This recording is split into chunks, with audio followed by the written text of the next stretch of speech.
Chapter 50। शाम को मोरेटी family के डिनर टेबल पर बेंसन ने थोड़ी चिंता जताते हुए क्लेन से पूछा कि एक कंसल्टेंट होने के नाते उसे इतनी सुबह काम पर क्यों जाना पड़ता है। बेंसन को डर था कि कहीं ये काम डेंजरस ना हो। क्लेन ने पहले से तैयार किया हुआ जवाब दिया कि उसे कुछ हिस्टोरिकल डॉक्यूमेंट्स को बैकलैंड तक हैंडओवर करना था और उसने इसका जिम्मा इसीलिए उठाया क्योंकि ब्लैकथॉर्न सिक्योरिटी कंपनी के बाकी लोग फेसैक लैंग्वेज नहीं जानते थे। बेंसन ने यह सुनकर एक गहरी सांस ली और बोला कि नॉलेज इज ट्रूली इम्पोर्टेंट। इस मौके का फायदा उठाते हुए क्लेन ने अपनी 5 पाउंड्स की एडिशनल पेमेंट बेंसन को दे दी। बेंसन और मेलिसा ये सुनकर दंग रह गए और बेंसन ने हैरानी से कहा कि ये सिक्योरिटी कंपनी काफ़ी जेनरस है। उसकी वीकली सैलरी सिर्फ 1 पाउंड 10 सोली थी और ये रकम उनके लिए बहुत बड़ी थी। क्लेन को उनसे झूठ बोलने का अफसोस हुआ क्योंकि मेलिसा उस पर बहुत विश्वास करती थी, लेकिन उसने खुद को समझाया कि ये इस नई लाइफ के लिए ज़रूरी है।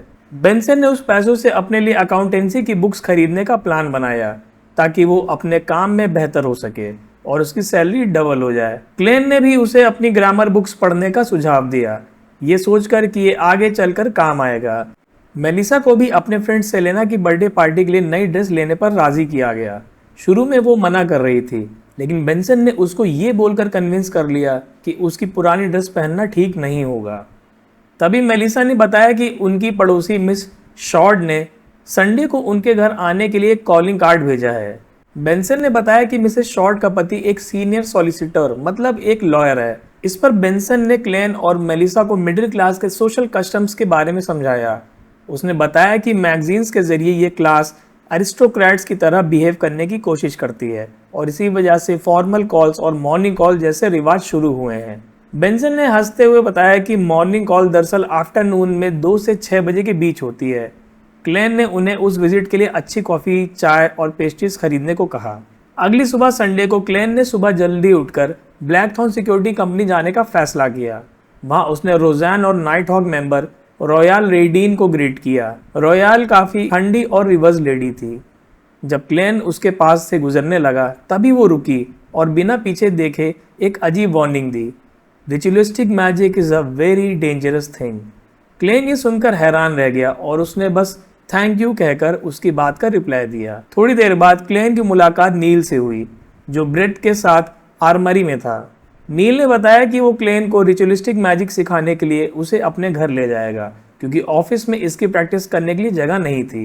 क्लेन उसके साथ पब्लिक कैरिज से नॉर्थ बोरो में नील के बंगलो आ गया। बंगलो काफ़ी सुकून भरी जगह थी। गार्डन में तरह तरह के पौधे थे जो मिस्टिकल रिचुअल्स में काम आते थे। लिविंग रूम में एक पियानो रखा था जिसके बारे में नील ने बताया कि उसकी डिकीज्ड वाइफ मतलब जो वाइफ की डेथ हो गई है उसको म्यूजिक बहुत पसंद था। ओल्ड नील ने क्लेन से कहा कि वो उसे रिचुअलिस्टिक मैजिक डेमोन्स्ट्रेट करेगा और क्लेन को ध्यान से देखना होगा। नील ने एक सिल्वर चेस्ट से एक खास गोट स्किन पार्चमेंट निकाला और उस पर कुछ अजीबो गरीब ड्राइंग्स बनाने लगा। जैसे जैसे वो बना रहा था क्लेन को लगने लगा कि वो शायद एक IOU मतलब IOU लिख रहा है। जब नील ने उस पर 30 और पाउंड का सिंबल लिखा तो क्लेन ने उससे उसके रिचुअल के बारे में कंफ्यूजन में पूछा। नील ने गंभीरता से जवाब दिया कि वो मैजिक का इस्तेमाल करके अपने 30 पाउंड का कर्ज चुकाने वाला है। ये सुनकर क्लेन की आंखें चौड़ी हो गईं और उसकी जबान अटक गई। चैप्टर 51। मैजिक का यूज करके एक IOU को सेटल करना। क्लेन इस आइडिया से पूरी तरह से शॉक था। उसकी सोच में तरह तरह के ख्याल आ रहे थे। क्या नील अपने कर्जदार को कर्ज करने वाला है या वो झूठे नोट्स बनाने वाला है? उसने सीरियसली नाइट हॉक्स को इन्फॉर्म करने के बारे में सोचा। नील उसकी तरफ गुस्से से देखता है और कहता है कि क्लेन की आंखों में इग्नोरेंस और डिसबिलीफ है। वो क्लेन को मिस्ट्री प्रायर्स का मैक्सिम याद दिलाता है, do as you wish but do not harm. Neil समझाता है कि यह मैक्सिम सच्चा है और इसे फॉलो करने से कंट्रोल खोने का रिस्क कम हो जाता है। क्लेन तुरंत माफ़ी मांग लेता है। मैक्सिम मतलब ऐसे वर्ड्स जो अच्छे और गुड बिहेवियर के रूल्स को दर्शाते हैं। नील फिर शांति से मुस्कुराता है और कहता है कि बहुत कम बियॉन्डर सीर बनते हैं, इसलिए उनके पास कोई मैक्सिम नहीं है। क्लेन के दिमाग में एम्परर रोज़ेल की डायरी के थॉट्स आते हैं और उसे लगता है कि एक्टिंग का कॉन्सेप्ट इसी से जुड़ा है।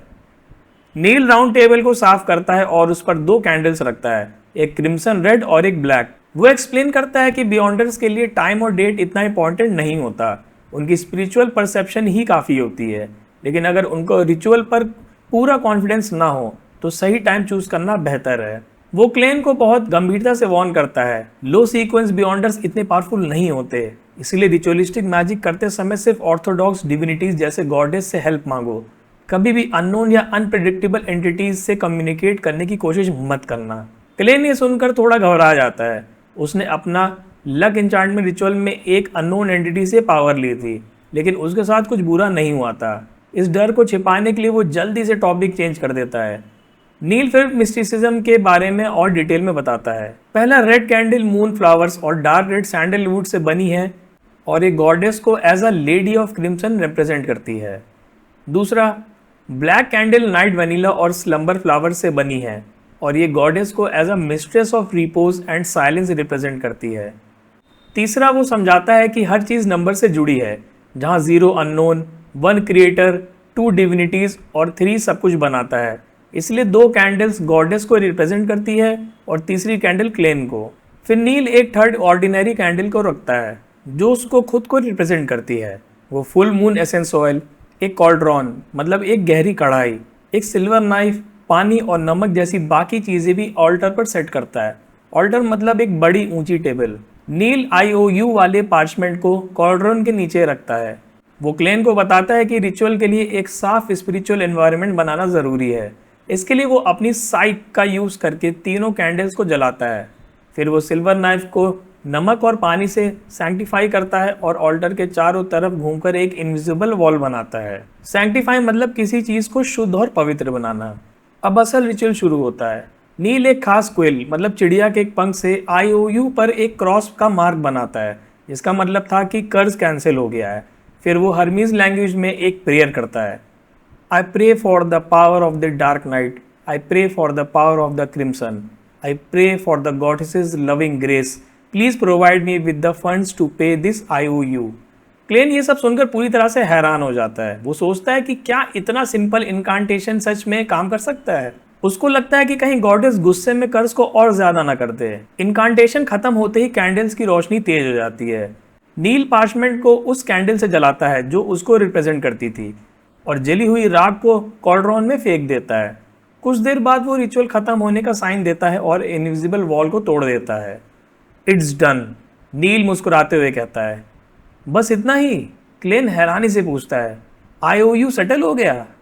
नील अपने हाथ उठाकर कहता है कि उसको भी नहीं पता कैसे, बस it will be settled in a reasonable manner. Klein ये सुनकर सोचना छोड़ देता है और उसकी तरफ सिर्फ देखता रहता है। चैप्टर 52। ओल्ड नील ने कैंडल्स, कॉल्ड्रॉन और बाकी सामान रखते हुए क्लेन से कहा कि IOU के बारे में सोचना बंद करो और रिचुअलिस्टिक मैजिक को डिस्कस करते हैं। क्लेन ने उससे कई सवाल पूछे और नील ने उसको आंसर्स दिए। उसने बताया कि इनकांटेशन का एक खास फॉर्मेट होता है और उन्हें हर्मीज लैंग्वेज में कहना ज़रूरी होता है, लेकिन बाकी पार्ट्स में क्रिएटिविटी का यूज़ किया जा सकता है। बस ब्लास्फेमी या डिसरिस्पेक्ट से बचना चाहिए। दोनों की मिस्टिसिज्म क्लास दोपहर तक चली। नील ने फिर जोटलैंड स्ट्रीट वापस जाने की बात कही और बड़बड़ाने लगा कि इन सब के चक्कर में उसने अपना बिलव्ड ब्रेकफास्ट मिस कर दिया। क्लेन ने उससे पूछा कि क्या उसके घर में कोई कुक या मेड सर्वेंट है, जिस पर नील ने समझाया कि वो घर पर मिस्टिसिज्म की रिसर्च करता है, इसलिए नॉर्मल इंसानों को काम पर नहीं रख सकता। वो सिर्फ किसी को सफाई के लिए ही हायर करता है। वापस आते समय कैरियर से उतरते ही नील अचानक से 17-18 साल के लड़के की तरह फुर्ती से सड़क के पास गया और एक चीज़ उठा ली। क्लेन ने पास जाकर देखा तो वो एक अच्छी क्वालिटी का वॉलेट था। वॉलेट पर एक छोटा सा लोगो था, एक सफ़ेद कबूतर पंख फैलाए हुए। वॉलेट इतना मोटा था कि उसमें 30 नोट्स थे और उन पर विलियम 1 की फ़ोटो थी। नील ने गौर से नोट्स को देखा और हंसते हुए बताया, ये 10 पाउंड्स के नोट्स हैं, कुल मिलाकर 30 नोट्स हैं। ये सुनकर क्लेन की सांस भारी हो गई। 300 पाउंड से ज़्यादा, ये उनके लिए बहुत बड़ी रकम थी। क्लेन ने शांति से कहा कि ये वॉलेट किसी अमीर आदमी का होगा, जिसे नील ने जवाब दिया कि उन्हें इससे फ़र्क नहीं पड़ता, वो बस यहाँ थोड़ी देर इंतज़ार करेंगे क्योंकि इतनी बड़ी रकम को कोई भी भूल नहीं सकता। क्लेन ने सुनकर चैन की सांस ली और नील के मॉरल्स की तारीफ़ की। थोड़ी देर बाद एक लग्जूरियस 4 व्हील्ड कैरियज वहाँ रुकी, जिसका लोगो भी वही कबूतर वाला था। उसमें से एक मिडिल एज बटलर उतरा और पोलाइट तरीके से उस वॉलेट के बारे में पूछा। नील ने उनसे वेरिफिकेशन के लिए वॉलेट में कितने पैसे हैं ये कंफर्म करने को कहा। बटलर ने अपने सर से पूछा और वापस आकर बताया, more than 300 pounds. But less than 350 pounds. Neil ने वॉलेट उसको दे दिया। बटलर ने खुश होकर सर डेविले के बिहाफ पर उन्हें 30 पाउंड्स का इनाम दिया। सर डेविले का नाम सुनकर क्लेन को याद आया कि वो एक बहुत रिस्पेक्टेबल आदमी थे। नील ने उनका शुक्रिया किया और 30 पाउंड्स ले लिए। कैरियज के जाने के बाद नील ने क्लेन की तरफ देखा और हंसते हुए पैसे फ्लिक करते हुए कहा, 30 pounds, the IOU is settled.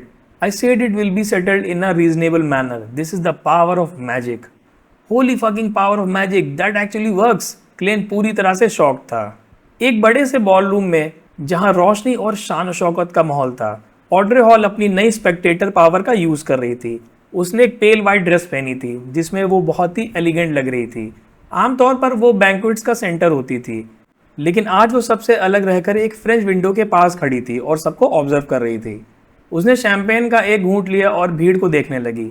वो देख सकती थी कि अर्ल वुल्फ का छोटा बेटा जो बोलता है वो उसके बॉडी लैंग्वेज से झूठ लगता है। डचेस डेला बार बार अपने लेफ्ट हैंड से मुंह छुपाकर हंसती है ताकि वो अपनी नीले सफ़ायर को दिखा सके। उसका पति ड्यूक नेगन उससे दूर बैठा कंजर्वेटिव नोबेल्स के साथ बात कर रहा है। बैरन लैरी मैडम पांस को हंसा रहा था और ऑड्रे ने देखा कि मैडम पांस अपने पति को गिल्टी आंखों से देख रही थी। ये सब देखकर ऑड्रे ने साइलेंटली सोचा, everyone is a good opera actor. उसने महसूस किया कि उसकी नई पावर से वो लोगों के सच्चे इमोशंस और इंटेंशंस को देख पा रही है। अचानक उसने बालकनी के एक अंधेरे कॉर्नर में कुछ महसूस किया। उसने पलट कर देखा जहां अंधेरे में उसकी गोल्डन रिट्रीवर डॉग सूसी बैठी थी जो उसकी तरफ देख रही थी। सूसी को देखते ही ऑड्रे का स्पेक्टेटर स्टेट टूट गया और उसके मुंह के कॉर्नर्स फनी तरीके से हिलने लगे। चैप्टर 53। समुद्र में एक 3 मास्टेड पुरानी नाव एक बहुत बड़े तूफान के बीच से गुजर रही थी। ये नाव इतनी हल्की थी कि लग रहा था जैसे वो तूफान में तिनका है, लेकिन वो नाव तूफान और ऊंची लहरों के बावजूद बिना हिले आगे बढ़े जा रही थी। एल्गर विल्सन खाली डेक पर खड़ा था और पहाड़ों जैसी लहरों को देख रहा था। वो सोच रहा था कि फिर से मंडे आ रहा है। उसके लिए मंडे का मतलब था ग्रेइश व्हाइट फॉग से जुड़ी एक मिस्टीरियस एग्जिस्टेंस। थोड़ी देर बाद उसका एक सेलर उसके पास आता है और रिवरेंस के साथ पूछता है, माय लॉर्ड, हम इस बार कहाँ जा रहे हैं? एल्गन ने शांति से जवाब दिया, we have to pursue the listener from the Aurora Order. एक और अजीब नाव पर जिसमें कैनन्स लगे थे, एक 8-9 साल का छोटा लड़का जैक उसके आसपास के पायरेट्स को डर से देख रहा था। उसने एक ब्लैक रॉब्ड मैन की तरफ देखा जो उसके पिता थे और जिन्होंने उसको 5 दिन पहले ही अपनाया था।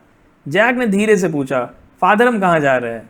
स्कल्टेड चेहरे वाला आदमी ने एमिएबल एक्सप्रेशन के साथ जवाब दिया, जैक, मैं तुम्हें एक होली प्लेस पर ले जा रहा हूँ जहाँ क्रिएटर कभी रहते थे। जैक ने हैरानी और डर से पूछा कि क्या वो किंगडम ऑफ गॉड है जहाँ सिर्फ डिवाइन ग्रेस से ही जा सकते हैं? उस आदमी ने लिसनिंग पोस्ट बनाया और बोला, जैक, मॉर्टल्स एक गलत कॉन्सेप्ट है। क्रिएटर ने सबको बनाया और वो हर जगह है।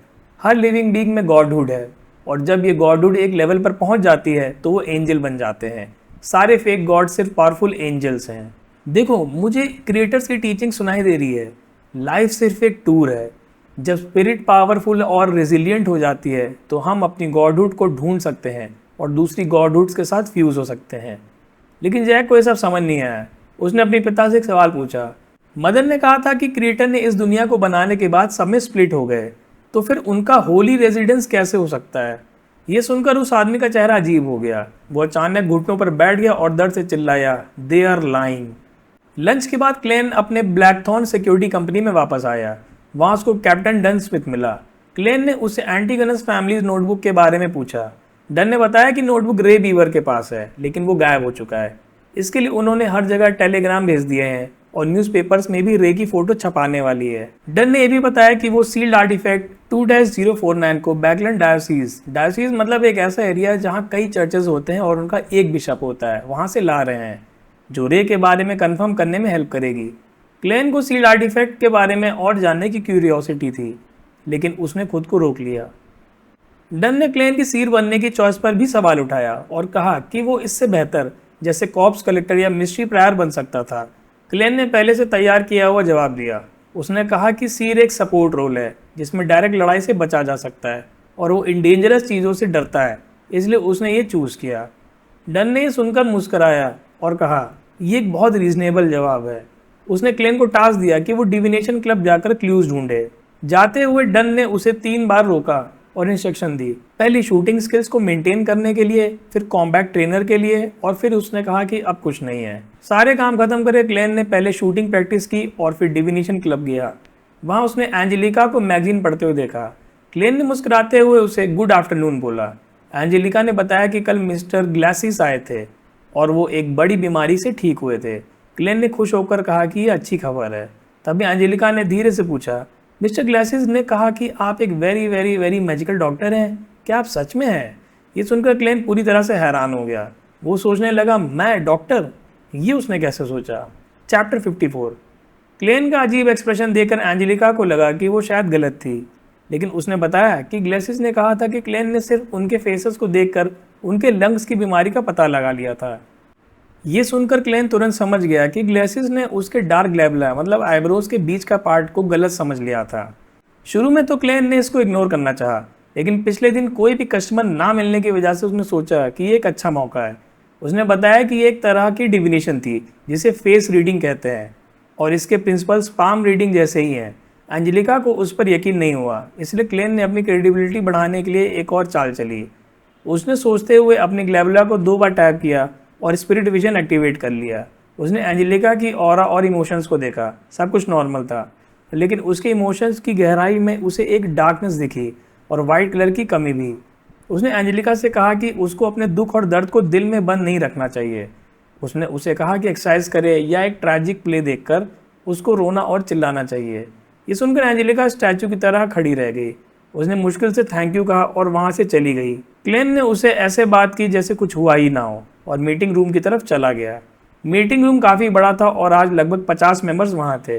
क्लेन ने एक कोने में बैठकर एक डिविनेशन टेक्स्ट बुक उठा ली। तभी एंजेलिका उसके लिए साइड ब्लैक टी लेकर आई। जब वो वापस जा रही थी तो उसने क्लेन को अपनी स्लीव से एक सिल्वर चेन निकालते हुए देखा जिस पर एक टोपैज लटक रहा था। क्लेन ने उस टोपैज को चाय के ऊपर पकड़ा और उसकी तरफ देखा। टोपैज क्लॉकवाइज डायरेक्शन में घूमने लगा। एंजेलिका को यह देखकर क्लेन बहुत मिस्टीरियस लगा। क्लेन ने उसकी तरफ देखकर मुस्कुराते हुए कहा, the black T U provide is great. उसने ये सब जानबूझकर एंजेलिका के सामने किया ताकि वो उसके बारे में औरों को रिकमेंड करे। कुछ देर बाद एक लेडी एना डिविनेशन क्लब आई। उसने अपने वेल हैट उतारा तो उसकी आंखों में उदासी साफ दिख रही थी। उसने एंजेलिका से एक डिविनेशन करवाने को कहा।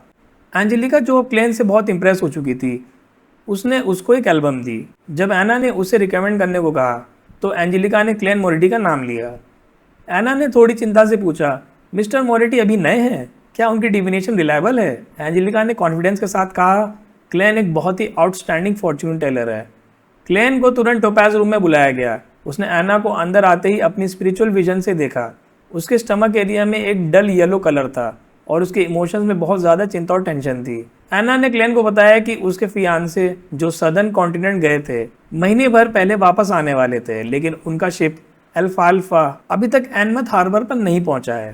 क्लेन ने उसे ध्यान से सुनकर पूछा, which divination method do you wish to use? Chapter 55। Anna ने क्लेन को बोला कि वो कोई भी डिविनेशन मेथड चूज कर सकते हैं जिसे वो सबसे एक्यूरेट मानते हैं। उसने कार्ड्स पर विश्वास न होने की बात भी कही। क्लेन ने सोचा और फिर शांति से कहा, तो हम एस्ट्रोलैब का यूज़ करेंगे। उसने एना से अपने मंगेतर जॉयस मेयर का नाम, एड्रेस, फिजिकल फीचर्स और डेट ऑफ बर्थ लिखने को कहा। एना ने सारी जानकारी एक कागज़ पर लिखकर क्लेन को दे दी। जानकारी को देखते क्लेन ने स्पिरिट न्यूमरोलॉजी का इस्तेमाल करके जॉयस का ईयर पाथ नंबर कैलकुलेट किया। उसने बताया कि 1349 करंट ईयर और जॉयस की बर्थ डिटेल्स से नंबर 5 निकलता है, जिसका मतलब था कि इस साल जॉयस की लाइफ में बदलाव और रिस्क आ सकते हैं। इससे क्लेन को यकीन हो गया कि एना ने जो जानकारी दी थी वो सही है। फिर क्लेन ने एना से बाहर वेट करने को कहा ताकि वो एस्ट्रोलैब बना सके। उसने दरवाज़ा लॉक किया और बिना किसी मैनुअल के एस्ट्रोलैब सेटअप करना शुरू कर दिया, जिसमें जॉयस मेयर के हॉरोस्कोप और प्लैनेट्स की लोकेशन शामिल थी।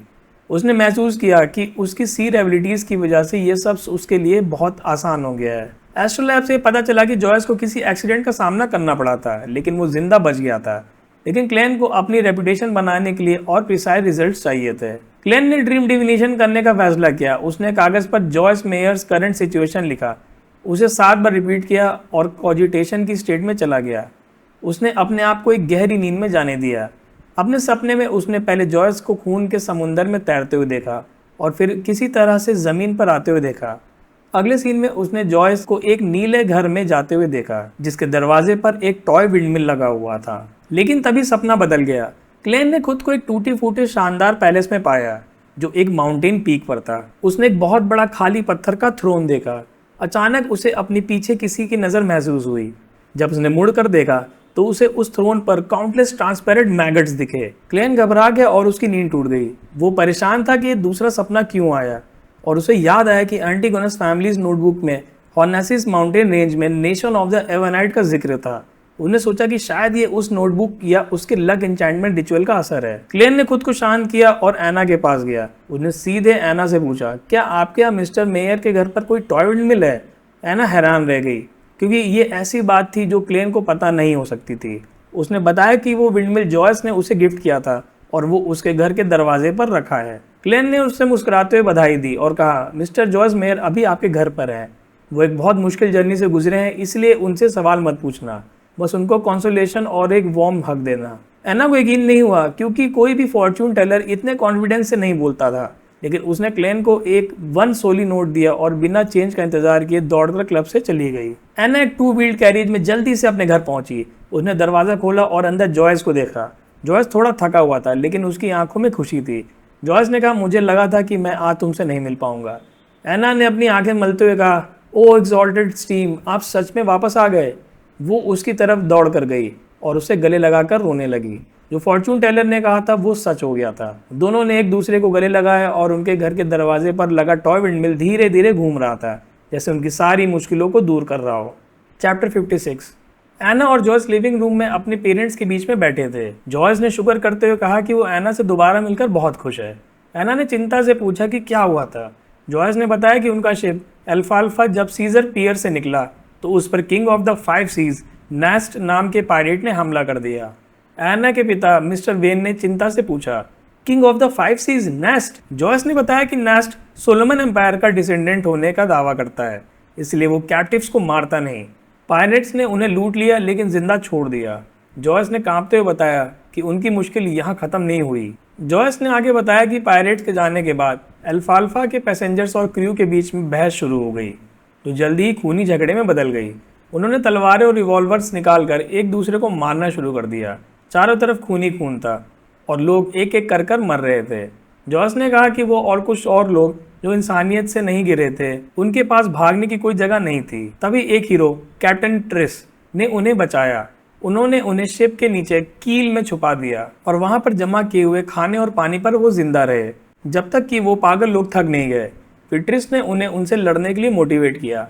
एक खूनी लड़ाई के बाद वो लोग जिंदा बच गए, लेकिन उनका शिप अल्फाल्फा रास्ता भटक गया और सिर्फ कुछ ही क्रू मेंबर्स बचे। एना ने सुनकर रोना शुरू कर दिया और वो sacred emblem for steam and machinery का साइन बनाने लगी जो उनके रिलीजन का प्रतीक था। जॉर्ज ने मुस्कुराते हुए कहा कि ये उनके फेथ का ही रिजल्ट था।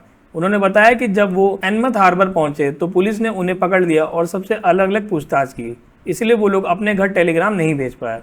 जब पुलिस ने उन्हें सुबह छोड़ा तो वो लोग तुरंत ट्रेन से टिंजन के लिए निकल गए। जॉयस ने हैरानी से एना से पूछा कि जब वो उसे मिली तो वो इतनी एक्साइटेड क्यों थी, जबकि वो उसको सरप्राइज देने का प्लान कर रहा था।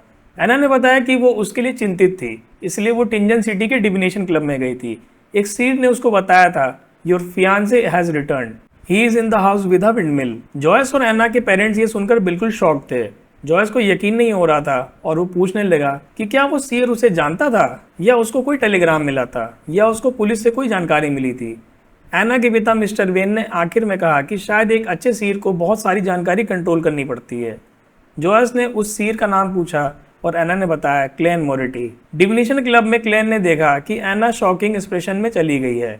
एंजेलिका ने आकर उससे पूछा कि क्या रिजल्ट अच्छा था। क्लेन ने हाँ में जवाब दिया और एना से मिली हुई पेमेंट में से थोड़े पैसे टिप के तौर पर एंजेलिका को दे दिए। क्लेन को अपने सेकंड कस्टमर का शाम तक इंतजार करना पड़ा, लेकिन कोई नहीं आया। उसने समझा कि उसकी रेपुटेशन अभी उतनी नहीं है। जाते हुए एंजेलिका ने उससे पूछा कि वो दोबारा कब आएंगे, क्योंकि ग्लेसियस उनका शुक्रिया करना चाहते थे। क्लेन ने साइकिक चार्लेटन के टोन में जवाब दिया कि जब फेट हमें मिलाएगी तब हम जरूर मिलेंगे। चार्लेटन मतलब जो किसी नॉलेज को रखने का पाखंड करता है। घर पहुंचकर क्लेन ने बेंसन और मेलिसा के साथ डिनर किया। बेंसन ने बताया कि उनकी पड़ोसी मिसेस शॉर्ट उनसे मिलने आई थी और वो काफ़ी फ्रेंडली थी, लेकिन मेलिसा ने कंप्लेन किया कि मिसेस शॉर्ट के फैमिली बिलीव्स के हिसाब से लड़कियों को घर पर पढ़ाई करनी चाहिए, स्कूल नहीं जाना चाहिए, जिस पर क्लेन ने उसे शांत किया। रात को क्लेन ने अपने रूम का दरवाजा बंद कर लिया। उसने एक नोटबुक और पेन निकाला और मैंडेरियन में लिखना शुरू किया। Why is the key to digesting potions acting. Chapter 57। Klein ने अपनी नोटबुक में मैंडेरियन में लिखना शुरू किया। उसने पोषण से जुड़ी प्रॉब्लम्स का सॉल्यूशन सिर्फ उनको कंट्रोल करना नहीं, बल्कि उनको डाइजेस्ट करना है। उसने बताया कि कंट्रोल करना एक टेम्ड बीस्ट को बाहर से कंट्रोल करने जैसा है, जबकि डाइजेस्ट करने का मतलब है पोषण को अपने अंदर, अपने बॉडी और सोल का हिस्सा बनाना। उसने एक्टिंग को डाइजेस्ट करने के 2 हाइपोथेसिस दिए। पहला, पोषण के नाम के हिसाब से एक्टिंग करना बॉडी और सोल को पोषण के एसेंस के करीब ले जाता है, जिससे वो धीरे धीरे एसिमिलेट हो जाता है, मतलब घुल जाता है। दूसरा, पोषण का एसेंस एक कंप्यूटर सिस्टम जैसा है, जिसे अटैक करके तोड़ने के लिए एक बग या की चाहिए। एक्टिंग इस की तरह काम करता है, जिससे सिस्टम को लगता है कि हम पार्ट ऑफ द सिस्टम है और वो हमें हार्म नहीं करता। क्लेन को ये सोच एम्परर रोजेल की डिस्क्रिप्शन जैसी लगी। क्लेन ने अगला सवाल लिखा, एक सीर जिसके पास इतना मिस्टिकल नॉलेज है, डायरेक्ट कॉम्बैट में इतना वीक क्यों है? इसके लिए उसने कुछ रीजन सोचे। पहला, गेम वर्ल्ड थ्योरी। ये पॉसिबल है कि ये दुनिया एक गेम है जिसमें हर जॉब की एक अलग स्पेशलिटी होती है, लेकिन इसका कोई साइन नहीं मिला, इसलिए इसको साइड में रख दिया। दूसरा, यूनिवर्सल बैलेंस। इस दुनिया का फंडामेंटल लॉ ही बैलेंस है। तीसरा, पावर बैलेंस। एक ही सीक्वेंस लेवल की पोर्शंस की पावर सेम होती है। अगर एक एरिया में ज़्यादा पावर होगी तो दूसरे एरिया में कम होगी। चौथा, फ्रैगमेंट्स ऑफ द क्रिएटर। सब कुछ क्रिएटर के फ्रैगमेंट्स से बना है, इसलिए हर इंसान में इनहेरिट शॉर्टकमिंग्स होते हैं। क्लेन को तीसरा और चौथा रीज़न ज़्यादा सही लगा। क्लेन ने अपने लक एनहांसमेंट रिचुअल को एनालाइज किया और रियलाइज़ किया कि वो इनकम्प्लीट था। उसने बताया कि रिचुअल में सेक्रीफाइस और इनकांटेशन तो थे, लेकिन एक स्पेसिफिक रिक्वेस्ट नहीं थी। इसका मतलब था कि वो एंटिटी जिससे वो प्रे कर रहा था, उसकी रिक्वेस्ट को बिना जाने ही कुछ भी कर रही थी। इस पर क्लेन को बहुत गुस्सा आया और उसने सोचा कि वो quintessential divination and Arkan arts of the queen and हान डायनेस्टी कितनी ट्रोल थी। उसने सोचा कि वो इस रिचुअल को रीडिज़ाइन करेगा ताकि वो अर्थ पर वापस जाने की रिक्वेस्ट कर सके। इसके बाद क्लेन ने और भी बहुत से सवाल सोचे। क्या वो एंटिटी विम पर काम कर रही है या उसका कोई एजेंडा है? विम मतलब कुछ भी अनयूजुअली अननेसेसरी करने का सडन आइडिया। दूसरा, क्या अर्थ और इस दुनिया की एंटिटी सेम है? तीसरा, दूसरे और तीसरे रिचुअल्स के रिचुअल सेम क्यों थे जबकि पहले के अलग?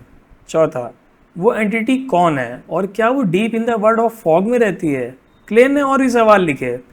पहला, उसे अपने कानों में हॉर्नेसिस और फ्लेग्रिया जैसी आवाज़ें क्यों आती हैं? दूसरा, एंटीगोनस फैमिलीज डायरी में नेशन ऑफ द एवरनाइट का जिक्र था, क्या इसका एवरनाइट गॉडेस से कोई कनेक्शन है? तीसरा, क्या उसकी फेट सच में उस डायरी से जुड़ी है? 4 पेजेस लिखने के बाद क्लेन ने उनको पढ़ा और उनमें कुछ और पॉइंट्स ऐड किए। जैसे ही रात हुई, उसने एक मैच स्टिक से उन पेजेस को जलाया और उन्हें डस्टबिन में डाल दिया।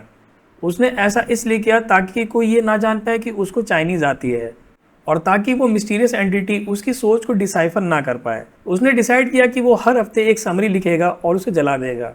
नोट जलाने के बाद क्लेन ने एक नया कागज़ लिया और उस पर लिखा, टू माई रिस्पेक्टेड मेंटोर। उसने अपने पुराने प्रोफेसर क्वेंटिन कोहेन से हॉर्नेसिस माउंटेन रेंज की हिस्ट्री के बारे में पूछने का प्लान किया। चैप्टर 58। अगली सुबह मंडे को क्लेन ने मेलिसा को एक लेटर और स्टैम्प्स के लिए पैसे दिए और उसे अपना लेटर मेंटोर कोहेन क्वेंटिन को पोस्ट करने के लिए कहा। दोपहर को उठकर उसने अपना रूटीन फॉलो किया, जिसमें स्पिरिचुअल विजन, स्पिरिट डाउजिंग और मिस्टिसिज्म नॉलेज की प्रैक्टिस शामिल थी। उसने रिचुअलिस्टिक मैजिक के स्टेप्स को भी मेंटली रिहर्स किया। शाम के लगभग 3 बजे टैरोट गैदरिंग से पहले क्लेन के दिमाग में एक नया आइडिया आया। उसने सोचा कि अगर जस्टिस या द हैंग मैन किसी दिन गैदरिंग में नहीं आ पाए तो वो उसको पहले से कैसे बता सकते हैं। उसने रिचुअलिस्टिक मैजिक से इंस्पिरेशन ली और सोचा कि क्या वो एक ऐसा इनकांटेशन बना सकता है जो उनके मैसेज को उस तक पहुंचा सके। उन्होंने सोचा कि वो इस इनकांटेशन को अपने और ग्रे फॉग के मिस्टीरियस स्पेस पर डायरेक्ट कर सकता है। क्लेन ने इस मेथड की प्रॉब्लम्स को समझा। पहला, क्लेन उतना पावरफुल नहीं है कि वो डायरेक्टली रिक्वेस्ट रिसीव कर सके। दूसरा, इनकांटेशन को इतना एक्यूरेट होना चाहिए कि वो किसी और अननोन एग्जिस्टेंस तक ना पहुंच जाए, जो बहुत डेंजरस हो सकता है। इसलिए क्लेन ने उस ग्रे फॉग स्पेस को एक इंस्टेंट मैसेजिंग सिस्टम की तरह सोचा। उन्होंने सोचा कि जब भी कोई इनकांटेशन का यूज़ करेगा वो मैसेज ग्रे फॉग तक पहुंच जाएगा और जब क्लेन वहां एंटर करेगा तब वो उस मैसेज को देख पाएगा। क्लेन ने एक ऐसा इनकांटेशन बनाने का सोचा जो उसको और ग्रे फॉग वर्ड को प्रिसाइजली टारगेट कर सके। उसने अपने दिमाग में काफ़ी सारे इनकांटेशन सोचे और उन्हें रिजेक्ट कर दिया ताकि उसका सीक्रेट रिवील ना हो। आखिर में उसने 3 लाइन्स चूज़ की। पहली, the fool that doesn't belong to this era. दूसरी, the mysterious ruler above the grey fog. तीसरा, the king of yellow and black who wields good luck. Chinese language में येलो का मतलब अर्थ और ब्लैक का मतलब हेवन है। ये the exalted throne of heaven and earth for blessing से सिमिलर है। क्लेन को यकीन था कि ये कॉम्बिनेशन काफ़ी स्पेसिफिक और सेफ है। 258 पर क्लेन ने अपना रिचुअल शुरू किया और कॉजिटेशन में चला गया। उसने पेन इंड्योर किया और जल्दी खुद को ग्रे फॉग के ऊपर लॉन्ग ब्रॉन्ज टेबल पर सीट ऑफ ऑनर पर पाया। लगभग उसी टाइम बैकलैंड में ऑड्रे हॉल ने अपने आप को इस स्पेस में ट्रांसपोर्ट किया। वो बहुत ही शांत और डिटैच थी। सोनिया सी में एल्गर विल्सन भी अपने शिप के केबिन में था। जैसे ही घड़ी में 3 बजे उन दोनों के सामने क्रिम्सन लाइट फूटी और वो भी उस ग्रे फॉग वर्ल्ड में पहुंच गए। क्लेन ने अपनी स्पिरिचुअल विजन से देखा कि ऑड्रे हॉल का ऑरा अब प्योर एंड सेरीन हो गया था। उसकी चेयर के पीछे जायंट ड्रैगन का कॉन्स्टेलेशन सिंबल बन गया था। क्लेन समझ गया कि वो स्पेक्टेटर बन चुकी है। उसने एल्गर की चेयर के पीछे स्टॉर्म का सिंबल देखा जो उसकी सेलर पाथवे से मैच करता था। इसका मतलब था कि एल्गर भी आगे बढ़ चुका था। क्लेन ने टेबल पर 3 बार टैप किया और मुस्कुराते हुए कहा, congratulations Miss Justice, you are a beyonder now. Alger ने भी इस पर हैरानी जताई।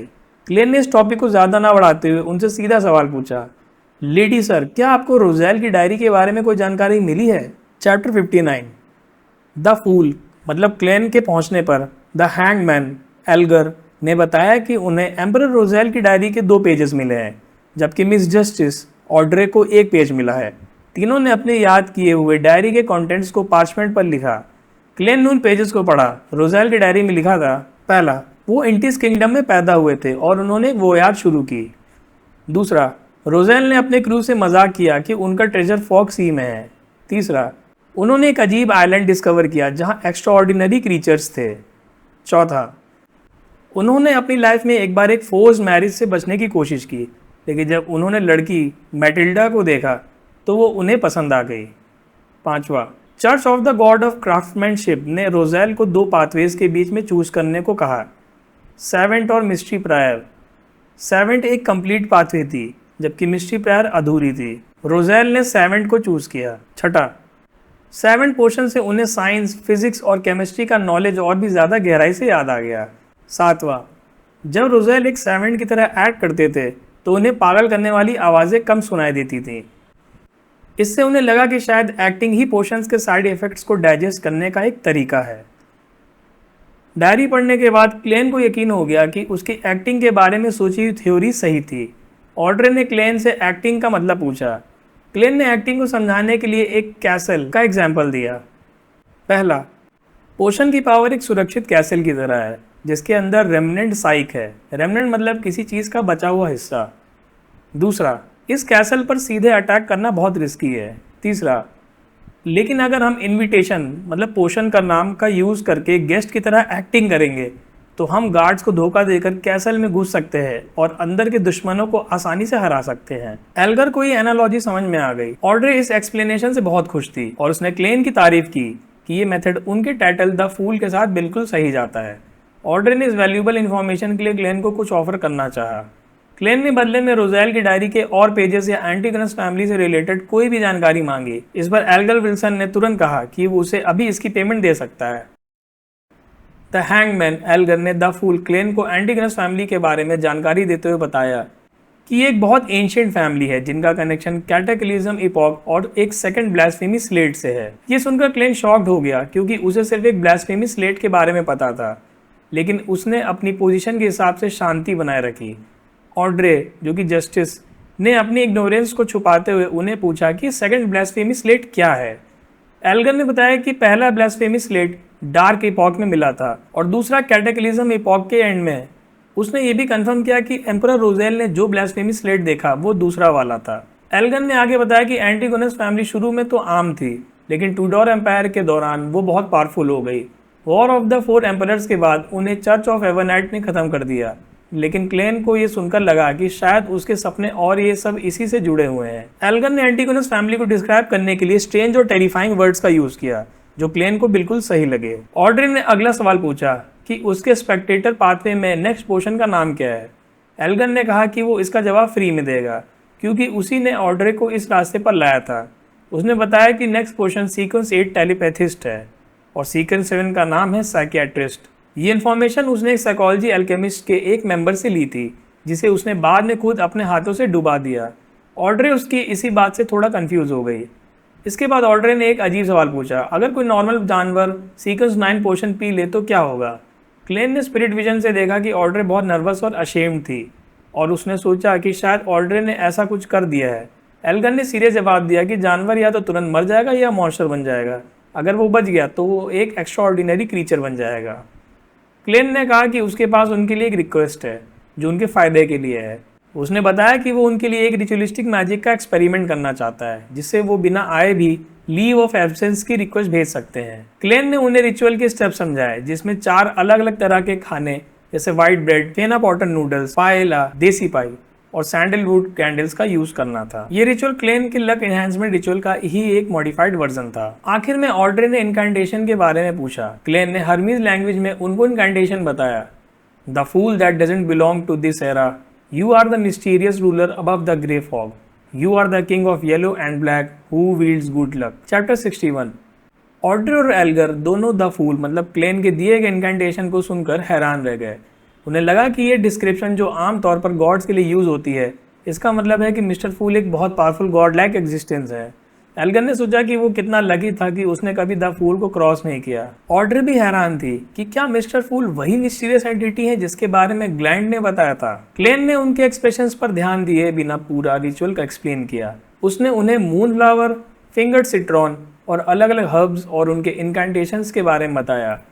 उसने उन्हें वेडनेसडे तक ये रिचुअल करने को कहा ताकि वो थर्सडे नाइट को इसकी इफेक्टिवनेस चेक कर सकें। कैजुअल कन्वर्सेशन के दौरान ऑड्रे ने बताया कि उसकी गवर्नमेंट रिफॉर्म्स मतलब एग्जाम सिलेक्शंस और सिविल पॉलिटिकल मैटर्स की सजेशंस को पार्लियामेंट में पसंद किया जा रहा है। उसे एक स्पेक्टेटर की तरह सिस्टम को सीक्रेटली इन्फ्लुएंस करने में अजीब सेटिस्फेक्शन मिली।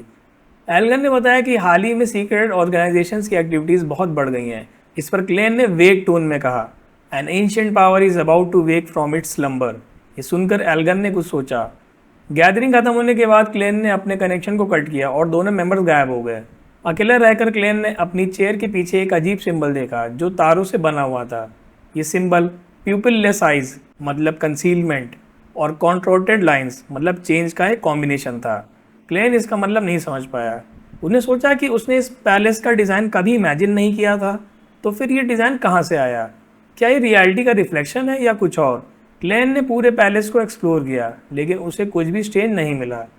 ऑड्रे अपने रूम में वापस आई। उन्हें सोचा कि मिस्टर फूल इतना कॉन्फिडेंट था, शायद वो एक एंशिएंट ऑर्डर रिस्पेक्टिंग एंटिटी है। तभी उसने अपने डॉग सूजी को देखा, जो उसको एक स्पेक्टेटर की तरह ऑब्जर्व कर रहा था। ऑड्रे इस पर फ्लस्टर्ड मतलब नर्वस एंड कंफ्यूज्ड हो गई। एल्गर अपने शिप पर वापस आकर सोचा कि क्या मिस्टर फूल सच में एक एंशिएंट एग्जिस्टेंस है। क्लेन ने अपने रूम में आकर रोज़ेल की डायरी के कंटेंट्स को लिखा और फिर उन नोट्स को जला दिया। उसने सोचा कि वो अपने सीर पाथ को एक्सपेरिमेंट करके ही समझेगा, इसलिए उसने डिविनेशन क्लब जाने का सोचा। चैप्टर 62। क्लेन अपने घर से निकलने से पहले उसने अपने कपड़े अच्छे से साफ किए। पब्लिक कैरेज में बैठकर वो घर के फाइनेंशियल स्टेटस के बारे में सोचने लगा। उन्हें सोचा कि अगर सब कुछ ठीक चलता रहा तो उसे और 1 साल लगेगा एक मिडिल क्लास फैमिली की तरह जीने के लिए। जब वो डिविनेशन क्लब पहुंचा तो उसने वहां एंजेलिका को देखा। उसके चेहरे पर अब परेशानी नहीं थी, बल्कि वो खुश लग रही थी। क्लेन ने अपनी स्पिरिचुअल विजन से देखा कि उसके इमोशंस में जो नेगेटिविटी थी वो अब काफ़ी कम हो चुकी थी। एंजेलिका ने क्लेन का शुक्रिया किया क्योंकि उसकी सजेशन से बहुत रिलैक्स फील कर रही थी। क्लेन को ये सुनकर खुशी हुई और उसने सोचा कि शायद सीर पोषण की यही रिक्वायरमेंट है, दूसरों की मदद करना। क्लेन ने एंजेलिका से देसी कॉफ़ी मंगवाई और डिविनर्स को देखा। उसने नोटिस किया कि मिस्टर विंसेंट वहाँ नहीं था और एंजेलिका ने बताया कि वो एनमट हार्बर में एक लेक्चर के लिए गए हैं। क्लेन ने वहाँ ग्लेसिस को भी देखा, जिसके लिए उसने पहले डिविनेशन की थी। ग्लेसिस उठकर क्लेन के पास आया और उसका शुक्रिया किया कि उसकी एडवाइस को ना फॉलो करने का उसे रिग्रेट था, लेकिन उसे एक लेनबर्ग फोक मेडिसिन एपोथेकेरी मतलब एक ऐसा पर्सन जो दवाएं बेचता हो, उससे एक जादुई दवा मिली जिसने उसकी तबीयत ठीक कर दी। क्लेन जो अब नाइट हॉक्स का हिस्सा था, उसने एपोथेकेरी के बारे में जानकारी ली। उसने सोचा कि ये इन्फॉर्मेशन आगे काम आ सकती है। ग्लासिस ने उस एपोथेकेरी का नाम और एड्रेस बताया, लॉसन डार्कवेड, 18 ब्लैड स्ट्रीट, ईस्ट बोरो, लॉसन्स फोक हर्ब स्टोर। ग्लासिस ने क्लेन से अपने लिए एक डिविनेशन करने की रिक्वेस्ट की, जिसके लिए उसने 8 पेन्स दिए। वो दोनों टोपैज डिविनेशन रूम में गए।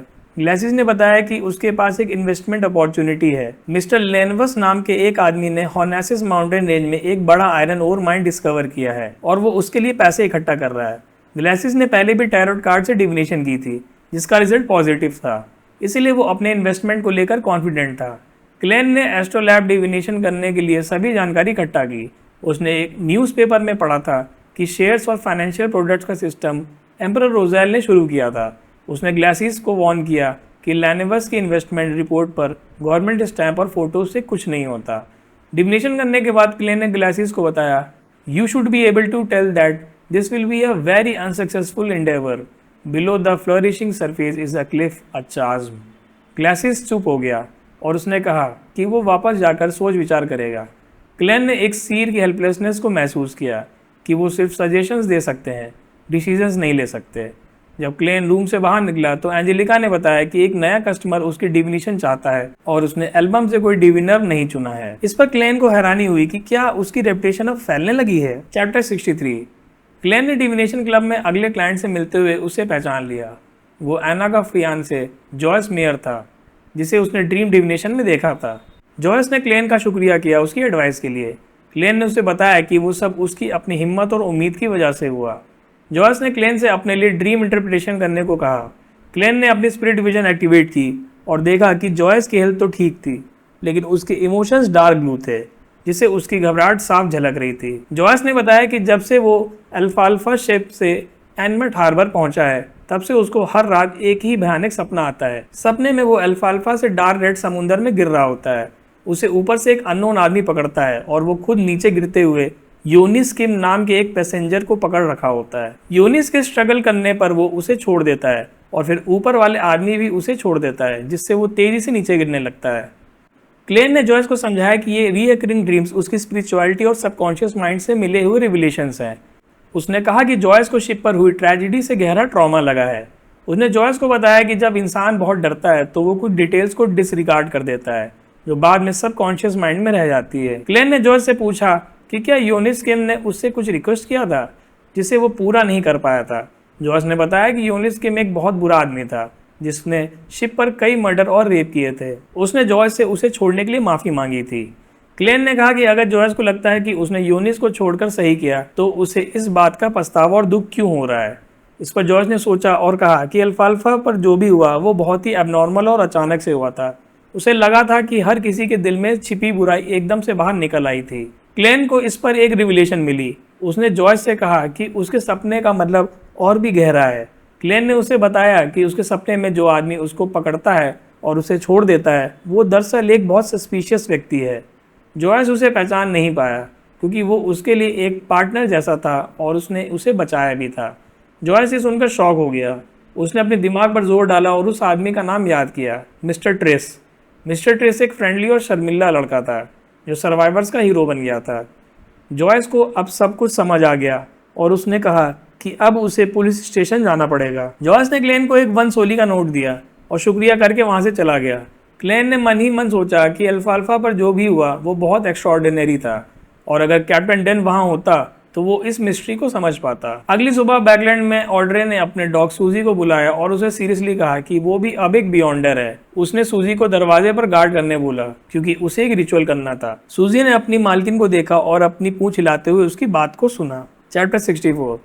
ऑड्रे ने सूजी अपने गोल्डन रिट्रीवर को दरवाजा गार्ड करने को कहा ताकि कोई उसके रिचुअल में इंटरफेयर ना कर सके। उसने बाथरूम में जहां एक बड़ा बाथटब था, एक ऑल्टर सेट किया। उसने वही रिचुअल एसेंशियल ऑयल यूज किया जिसे उसने द फूल के इंस्ट्रक्शंस पर बनाया था, लेकिन उस ऑयल का असर इतना था कि वो उससे नहाते वक्त सो गई। जब सूजी ने उसे जगाया तब वो रिचुअल के लिए तैयार हुई। उसने ऑल्टर पर 4 कैंडल्स जलाई, उनके पास खाना रखा और रिचुअल शुरू किया। उसने हर्मीज लैंग्वेज में इनकांटेशन शुरू किया। The fool that doesn't belong to this era, you are the mysterious ruler above the grey fog, you are the king of yellow and black who wields good luck. Incantation के दौरान Audrey ने अपनी spirituality wall के अंदर एक हलचल महसूस की और उसकी हथेली पर एक डार्क रेड स्टार घूमता हुआ दिखा। रिचुअल के बाद उसे कुछ खास महसूस नहीं हुआ, लेकिन उसने रिचुअल को सक्सेसफुली कंप्लीट किया। इसी बीच एल्गर विल्सन भी इनकांटेशन के बारे में सोच रहा था, लेकिन उसने अपनी शिप ब्लू एवेंजर पर रिचुअल नहीं किया। उसने सोचा कि वो रोस्टर्ड आर्किपेलागो में रिचुअल करने का सोचेगा। वो अपने क्रू को रोस्टेड आर्किपिलागो ले गया, जहां वो लोग थोड़ी रिलैक्सेशन के लिए एक्साइटेड थे। उस टाइम जोटलैंड स्ट्रीट जाते वक्त क्लेन को अचानक एक अजीब आवाज सुनाई दी। उसके फोरहेड में दर्द होने लगा और उसकी राइट हैंड पर 4 काले दाग दिखाई दिए, जो जल्दी ही गायब हो गए। क्लेन को समझ आ गया कि जस्टिस या द हैंगमैन ने रिचुअल किया है और इसकी थ्योरी सही थी। उसने सोचा कि अब उसे ग्रे हॉक के ऊपर जाकर मैसेजेस चेक करने होंगे। जब क्लेन अपने ऑफिस प्लेटफॉर्म सिक्योरिटी कंपनी पहुंचा तो कैप्टन डन स्मिथ ने उसको एक अरेस्ट वारंट दिखाया। वो एक सीक्वेंस 8 बियॉन्डर था जिसका नाम ट्रिस था और वो थियोसॉफी ऑर्डर से रिलेटेड था। ट्रिस पर अल्फाल्फा ट्रेजेडी में लोगों को मरवाने का आरोप था। ये सुनकर क्लेन को याद आया कि वो वही लड़का है जिसका नाम जॉयस मेयर ने कल की ड्रीम इंटरप्रिटेशन के दौरान लिया था। क्लेन ने कैप्टन को बताया कि वो एक विटनेस को जानता है। डन ने मुस्कुराते हुए कहा कि उसे पहले से ही पता है। मशीनरी हाई माइंड ने उसे हेल्प मांगी और उसने जॉयस के सपने में क्लेन को भी देखा था। इससे अल्फाल्फा ट्रेजेडी का कल्प्रिट ट्रिस ही कंफर्म हो गया था। क्लेन ने डन से इंस्टिगेटर पाथवे और थियोसॉफी ऑर्डर के बारे में पूछा। डन ने कहा कि अब क्लेन को बियॉन्डर्स और मिस्टीरियस ऑर्गेनाइजेशंस के बारे में सिखाने का सही टाइम आ गया है। क्लेन ने सीरियस होकर इसके लिए हाँ कर दी। चैप्टर 65। क्लेन को कैप्टन डन से डॉक्यूमेंट मिलने के बाद वो अंडरग्राउंड आर्मरी में नील से मिलने गया। नील ने उस डॉक्यूमेंट को पढ़ा और अप्रूव किया। उसने क्लेन को बताया कि अगले दिन वो दोनों अंडरग्राउंड मार्केट जाएंगे। नील चाइनीज गेट से नाइट हॉक्स के कुछ इंटरनल डॉक्यूमेंट्स लेकर आए, जिन्हें सिर्फ आर्मरी के अंदर ही पढ़ा जा सकता था। क्लेन ने उन डॉक्यूमेंट्स को पढ़ा जिनमें बियॉन्डर्स और अलग अलग सीक्वेंस पाथवेज की बहुत डिटेल्ड जानकारी थी। क्लेन ने सबसे पहले अपने खुद के पाथवे सीर के बारे में पढ़ा। सीक्वेंस 9 सीर, सीक्वेंस 8 पोशन का नाम अननोन है। इस बियॉन्डर को fighting with artifice and being crafty में महारत होती है। सीक्वेंस 7 पोशन का नाम अननोन है। इस बियॉन्डर में फिजिकल और सुपरनेचुरल पावर फ्यूज हो जाती हैं। क्लेन ये देखकर थोड़ा कंफ्यूज था कि उसके पाथवे में फाइटिंग स्किल्स क्यों हैं, लेकिन उसने ये भी पढ़ा कि ये पाथवे सोलोमन एम्पायर के ज़ाराटुल फैमिली ने शुरू किया था और इसका कनेक्शन स्ट्रीट ऑर्डर से है। क्लेन को ज़ाराटुल नाम रोजेल की डायरी से याद आया, जहाँ रोजेल ने एक्टिंग मेथड के बारे में बताया था। इससे उसे लगा कि उसका सीर बनना कहीं ना कहीं प्री डेस्टिन्ड था। क्लेन ने और पाथवेज के बारे में भी पढ़ा। पहला sailor pathway, lord of storms, sequence 8 folk of rage और सीक्वेंस 7 सी फेरर है। क्लेन ने सोचा था कि द हैंगमैन शायद एक सी फेरर है। फिर दूसरा स्पेक्टेटर पाथवे, सीक्वेंस 8 टेलीपैथिस्ट और सीक्वेंस 7 साइकियाट्रिस्ट है। इन बियॉन्डर्स में माइंड रीडिंग और लोगों को मैनिपुलेट करने की काबिलियत होती है। तीसरा सेवेंट पाथवे, एम्परर रोजेल का pathway, sequence 9 seventh, sequence 8 archaeologist और सीक्वेंस 7 अप्रेजर है। क्लेन को रोजेल की बात समझ आई कि ये पाथवे उसके लिए परफेक्ट था क्योंकि इसमें नॉलेज, साइंस और हिस्ट्री पर फोकस होता है। चौथा मैरोडर पाथवे, सीक्वेंस 9 मैरोडर और सीक्वेंस 8 स्विंडलर है। क्लेन ने नोट किया कि स्विंडलर को धोखा देने में मजा आता है, जो एक तरह से एक्टिंग का ही एक रूप है। चैप्टर के एंड में क्लेन उस डॉक्यूमेंट में अल्फाल्फा ट्रेजेडी के कल्प्रिट ट्रिस के पाथवे इंस्टिगेटर के बारे में पढ़ने वाला था। चैप्टर 66। क्लेन ने इंस्टिगेटर पाथवे के बारे में पढ़ा, जिसमें सीक्वेंस 8 बियॉन्डर्स दूसरों के अंदर बुरी इच्छाओं को उकसाकर मैसेकर करवाते हैं। इसका सीक्वेंस 9 असैसिन है, जो तेजी से चलने और छिपने में माहिर होते हैं। क्लेन को यह एडवांसमेंट थोड़ा अजीब लगा, जैसे सीर का फाइटिंग बेस्ड क्लास में एडवांस होना। उसने सोचा कि शायद असैसिन और इंस्टिगेटर दोनों का कॉमन पॉइंट कैटास्ट्रॉफी मतलब डिजास्टर है, जो वो दूसरों पर लाते हैं। फिर उसने थियोसॉफी ऑर्डर के बारे में पढ़ा। इस ऑर्गेनाइजेशन का बिलीव है कि शरीर माइंड को रिस्ट्रिक्ट करता है और बुराई इस शरीर की वजह से ही आती है, इसलिए वो दूसरों के शरीर को ख़त्म करके उन्हें इटर्नल रिडेम्पशन देना चाहते हैं। इस ऑर्गेनाइजेशन में 2 पाथवेज हैं, अप्रेंटिस ट्रिक मास्टर और असैसिन इंस्टिगेटर। डॉक्यूमेंट्स में उनका कनेक्शन अब्राहम, टमारा और डीमनस सेक्ट से बताया गया है। क्लेन ने नील से डीमनस सेक्ट के बारे में पूछा। नील ने बताया कि उसकी सिक्योरिटी क्लियरेंस इतनी नहीं है कि वो उसके बारे में पढ़ सके और इसकी इन्फॉर्मेशन सिर्फ होली कैथेड्रल में है। नील ने बस इतना बताया कि डीमनस सेक्ट एक सीक्रेट ऑर्गेनाइजेशन है जो प्राइमोर्डियल डीमनस की पूजा करती है और उसके फॉलोअर्स का मकसद कैटास्ट्रॉफीज फैलाना है। नील ने यह भी बताया कि इस सेक्ट के सारी हाई रैंकिंग मेंबर्स महिलाएं हैं, इसलिए इसका नाम डीमनस सेक्ट है।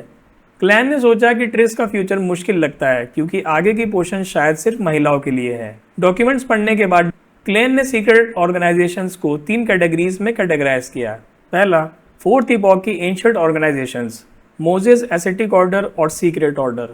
दूसरा, 5th इपॉक की शुरुआत में आई ऑर्गेनाइजेशंस, थियोसॉफी ऑर्डर और न्यूमिनस एपिस्कोपेट। तीसरा, न्यू ऑर्गेनाइजेशंस, ऑरोरा ऑर्डर और साइकोलॉजी एल्केमिस्ट्स।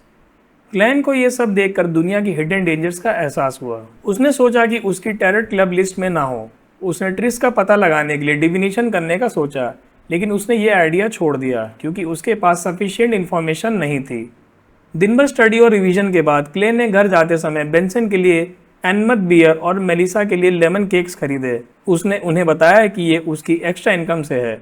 डिनर के बाद क्लेन ने सोचा कि जब सब सो जाएंगे तब वो ग्रे फॉग के ऊपर जाएगा रिचुअल के रिजल्ट्स देखने के लिए। वेस्ट बोरो में ट्रिस ने अपने असैसिन पावर का यूज करके शांति से एक अपार्टमेंट से जंप किया और हार्बर पहुंच गया। वहां उसे एक ब्लैक हुडेड वुमेन मिली। ट्रिस ने बताया कि उसने अल्फाल्फा ट्रेजेडी से अपने इंस्टिगेटर पोर्शन के लिए ज़रूरी तैयारियां कर ली हैं। वुमेन ने उसे एक ब्रॉन्ज बुक जैसा ऑब्जेक्ट दिया जिसमें सीक्वेंस 7 का फॉर्मूला और इंग्रेडिएंट्स थे। ट्रिस ने एक्साइटेड होकर उसका नाम पढ़ा, विच। ये देखकर ट्रिस शॉक हो गया।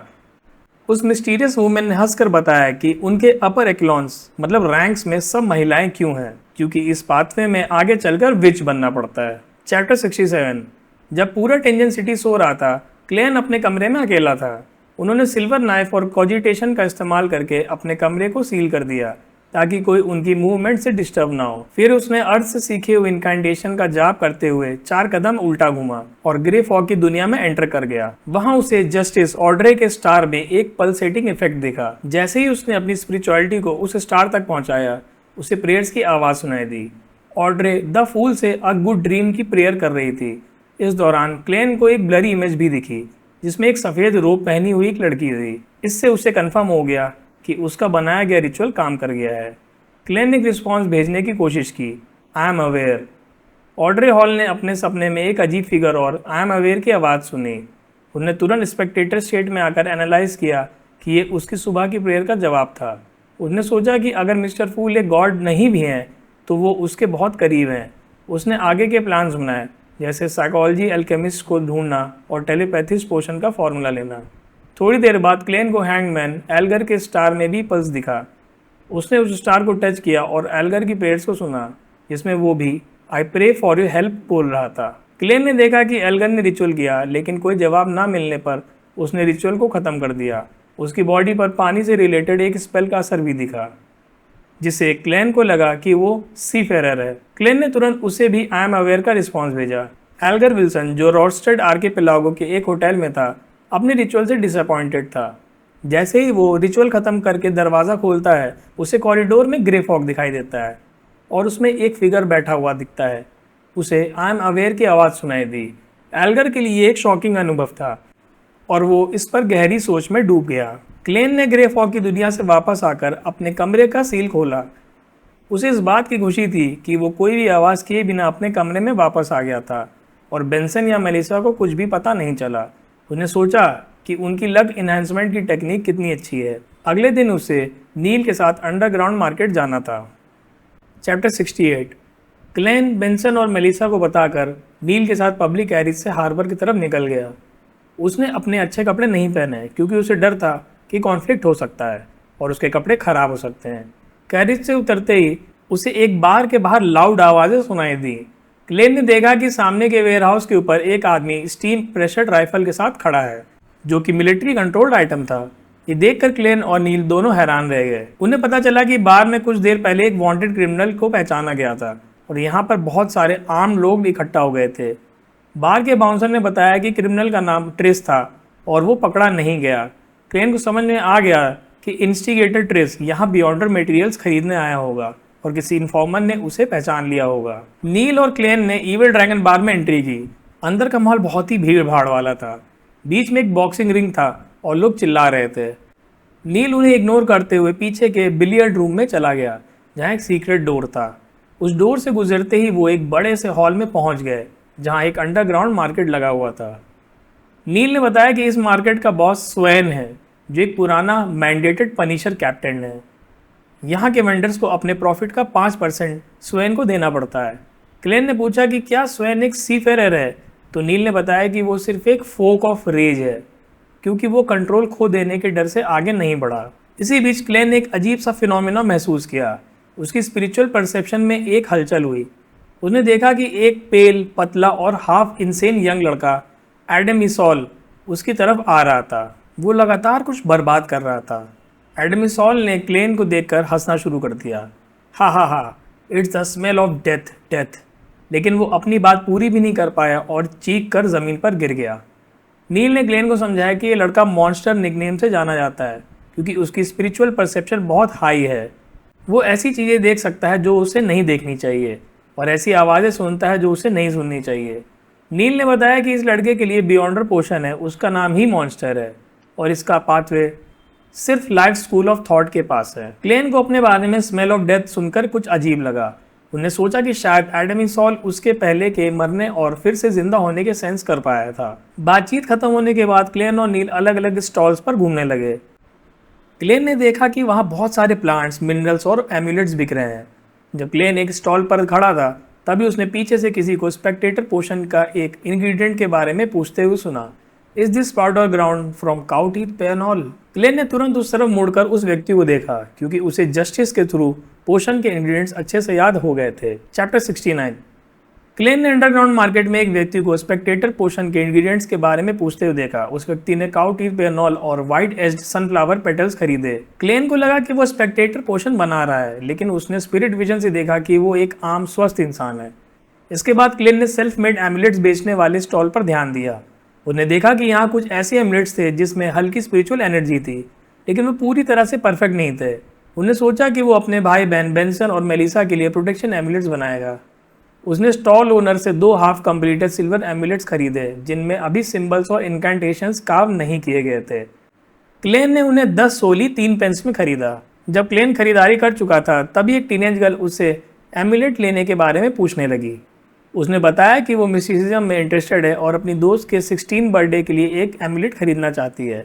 क्लेन ने उसे अलग अलग गॉड्स और उनके करस्पॉन्डिंग एमुलेट्स के बारे में समझाया। उसने बताया कि Evernight goddess, moon symbol silver metal, misfortune से बचाती हैं। Eternal blazing sun, sun symbol gold metal, health के लिए बेहतर है।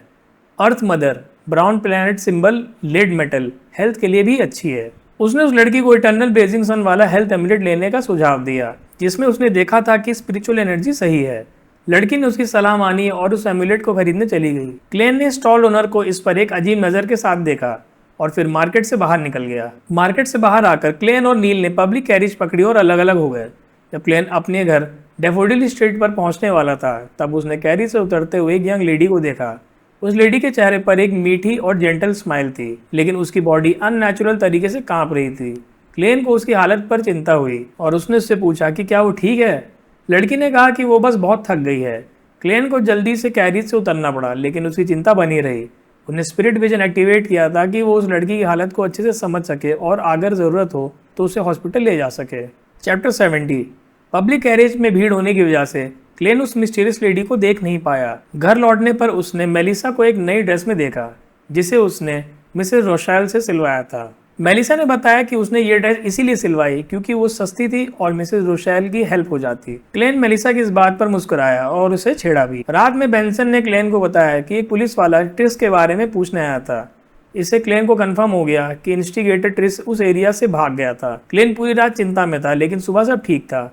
सुबह क्लेन ऑफिस गया और रोज़ैन से मिला। उसने रोज़ैन से सुना कि ट्रिस को पकड़ने का ऑपरेशन फेल हो गया। मैंडेटेड पनिशर्स के एक इन्फॉर्मर ने उसे हार्बर में देखा था, लेकिन वो एकदम से भाग गया। कैप्टन डन स्मिथ ने बताया कि ट्रिस और उसके साथियों को ढूंढने में 6 बियॉन्डर्स लगे थे, लेकिन उन्हें कोई क्लू नहीं मिला और वो जैसे हवा में गायब हो गया था। क्लेन ने डिविनेशन करने का ऑफर दिया, लेकिन डन ने बताया कि उनके पास मिस्ट्री प्रायर बियॉन्डर पहले से ही था, इसलिए उन्हें उसकी जरूरत नहीं थी। लंच टाइम से थोड़ी देर पहले डन क्लेन के पास आया और उन्हें चाइनीज गेट चलने को कहा। सील्ड आर्टिफैक्ट 2049 बैकलैंड से आ चुका था और इससे रे बीवर के नोटबुक के बारे में सेंसिंग करने की जरूरत थी। क्लेन एक्साइटेड और थोड़ा टेंस भी हो गया था। क्लेन डन के साथ अंडरग्राउंड टनल में गया। चाइनीज गेट के पास पहुंचकर डन ने अचानक रुक कर क्लेन से कहा कि वो एक एक्शन को बार बार रिपीट करे और वो भी उसके साथ करेगा। वो एक्शन था अपने हाथ को बेंड करना और एक्सटेंड करना। डन ने इस एक्शन को बहुत सीरियसली लेने को कहा क्योंकि ये सील्ड आर्टिफैक्ट की यूनिकनेस से रिलेटेड था। उसने बताया कि इससे उन्हें पता चल जाएगा कि क्लेन के साथ कुछ भी गलत हो रहा है और वो उसकी लाइफ को सेव कर पाएंगे। डन ने कहा कि अगर एक हाथ थक जाए तो दूसरे हाथ का यूज लो। क्लेन को यह सब बहुत अजीब और डेंजरस लगा, लेकिन उसने बिना सवाल किए कैप्टन डन की बात मानी। चैप्टर 71। क्लेन अपने हाथ को बेंड और एक्सटेंड कर रहा था जैसे कि डन ने बताया था। उसे यह सब थोड़ा अजीब और टेंस लग रहा था क्योंकि ये एक ग्रेड 2 सील्ड आर्टिफैक्ट था जैसे ही डन ने रूम का दरवाज़ा खोला, क्लेन को स्लो मोशन का अनुभव हुआ और उसका हाथ भी धीरे हो गया। डन ने उसे पुश करके नॉर्मल किया। रूम में क्लेन को लियोनार्डो बैकलैंड डायोसिस से 3 नए लोग दिखे। मैडम लोरोटा, एक ग्रेव डिगर और शार्प शूटर। आयुर हार्सन कैप्टन डन जैसा ही था। बॉर्गिया, एक कोल्ड फेस पर स्कार वाला नाइट हॉक। ये सब भी वही आम एक्सरसाइज कर रहे थे। आयुर हार्सन ने भी स्लगिशनेस फील की, जिसे लोरोटा ने ठीक किया। इससे क्लेन को समझ में आया कि ये सील्ड आर्टिफैक्ट का एक इफेक्ट है। उन्हें सोचा कि अगर किसी को टाइम पर ना उठाया जाए तो क्या होगा। आयुर हार्सन ने चाइनीज गेट से सील्ड आर्टिफैक्ट 2-049 को एक ब्लैक मेटल चेस्ट में बाहर निकाला। चेस्ट में अंदर से जोर से थंपिंग की आवाज आ रही थी। इसके असर से कैप्टन डन के मूवमेंट्स भी स्लगिश हो गए और बॉर्जिया ने उन्हें नॉर्मल किया। क्लेन ने सोचा कि शायद ये आर्टिफैक्ट एक बार में एक ही पर्सन पर असर डालता है, इसलिए टीम अप करके काम कर रहे हैं। लोरोटा ने बताया कि 2-049 पहले पास के ह्यूमनॉइड क्रीचर्स को टारगेट करता है। जब वो रे बीवर के घर पे पहुंचे तो थंपिंग और तेज हो गई। आयर हार्सन ने बताया कि 2-049 जब एंटिगनस फैमिली के डिसेंडेंट्स के पास आता है तो उसका असर 2 लोगों पर एक साथ हो सकता है, और ऐसा ही हुआ जब क्लेन और डन दोनों को एक ही टाइम पर स्लगिशनेस फील हुई। लोरोटा ने बताया कि इससे कंफर्म हो गया कि रे बीवर एंटिगनस फैमिली से है। जब वो लोग वापस कैरिज में आए तो आयर हार्सन ने चेस्ट को खोला। अंदर से एक स्लेंडर ब्राउन आर्म बाहर निकला और फिर एक वुडन पपेट जिसका चेहरा एक क्लाउन जैसा था। पपेट का नाम 2-049 था। इसकी आंखें पूरी तरह से ब्लैक थी और उसने क्लेन की तरफ देखा। उसके रिजिड होंठ धीरे से खुले और उसने क्लाउन लाइक स्माइल दी। चैप्टर 72। क्लेन ने वुडन पपेट 2-049 को देखा, जिसका क्लाउन जैसा फेस था। उसके मुंह के अंदर एक गहरा अंधेरा था। जैसे ही उसने उस अंधेरे को देखा, उसकी सोच और शरीर की गति धीमी हो गई और उसे लगा जैसे उसकी गर्दन पर रस्सी बंधी हो। डन ने उसे धक्का देकर नॉर्मल किया। लोरोटा ने बताया कि ये नॉर्मल है और 2-049 एक relatively less dangerous grade 2 artifact है। पपेट ने चलना शुरू किया और उसके रोबोटिक मूवमेंट्स को देखकर क्लेन ने सोचा कि शायद ये इंसानों को भी अपने जैसा पपेट बना सकता है। 2-049 ने एक कंपास की तरह काम किया और उन्हें रे बीवर का पता लगाने में मदद की। जब भी वो कैरेज के किनारे पर पहुंचता, आयर हार्सन उससे वापस अंदर खींच लेता। हर बार जब ऐसा होता, 2-049 का मुंह खुलता और एक ही समय में 2 लोग उसके इफेक्ट में आ जाते। वो लोग हार्बर के पास एक वेयरहाउस तक पहुंचे। जैसे ही उनका लोकेशन कंफर्म हुआ, आयर हार्सन ने 2-049 को वापस चेस्ट में बंद कर दिया। उसके बाद सबने एक ऑकवर्ड डांस स्क्वाड की तरह अपने हाथ हिलाते हुए वेयरहाउस के दरवाजे के पास चले गए। डन ने क्लेन से वेयरहाउस के अंदर के खतरे के पता लगाने के लिए डिविनेशन करने को बोला। क्लेन ने अपने टोपैज पेंडुलम से जांच शुरू की और बताया कि अंदर ग्रेट डेंजर है।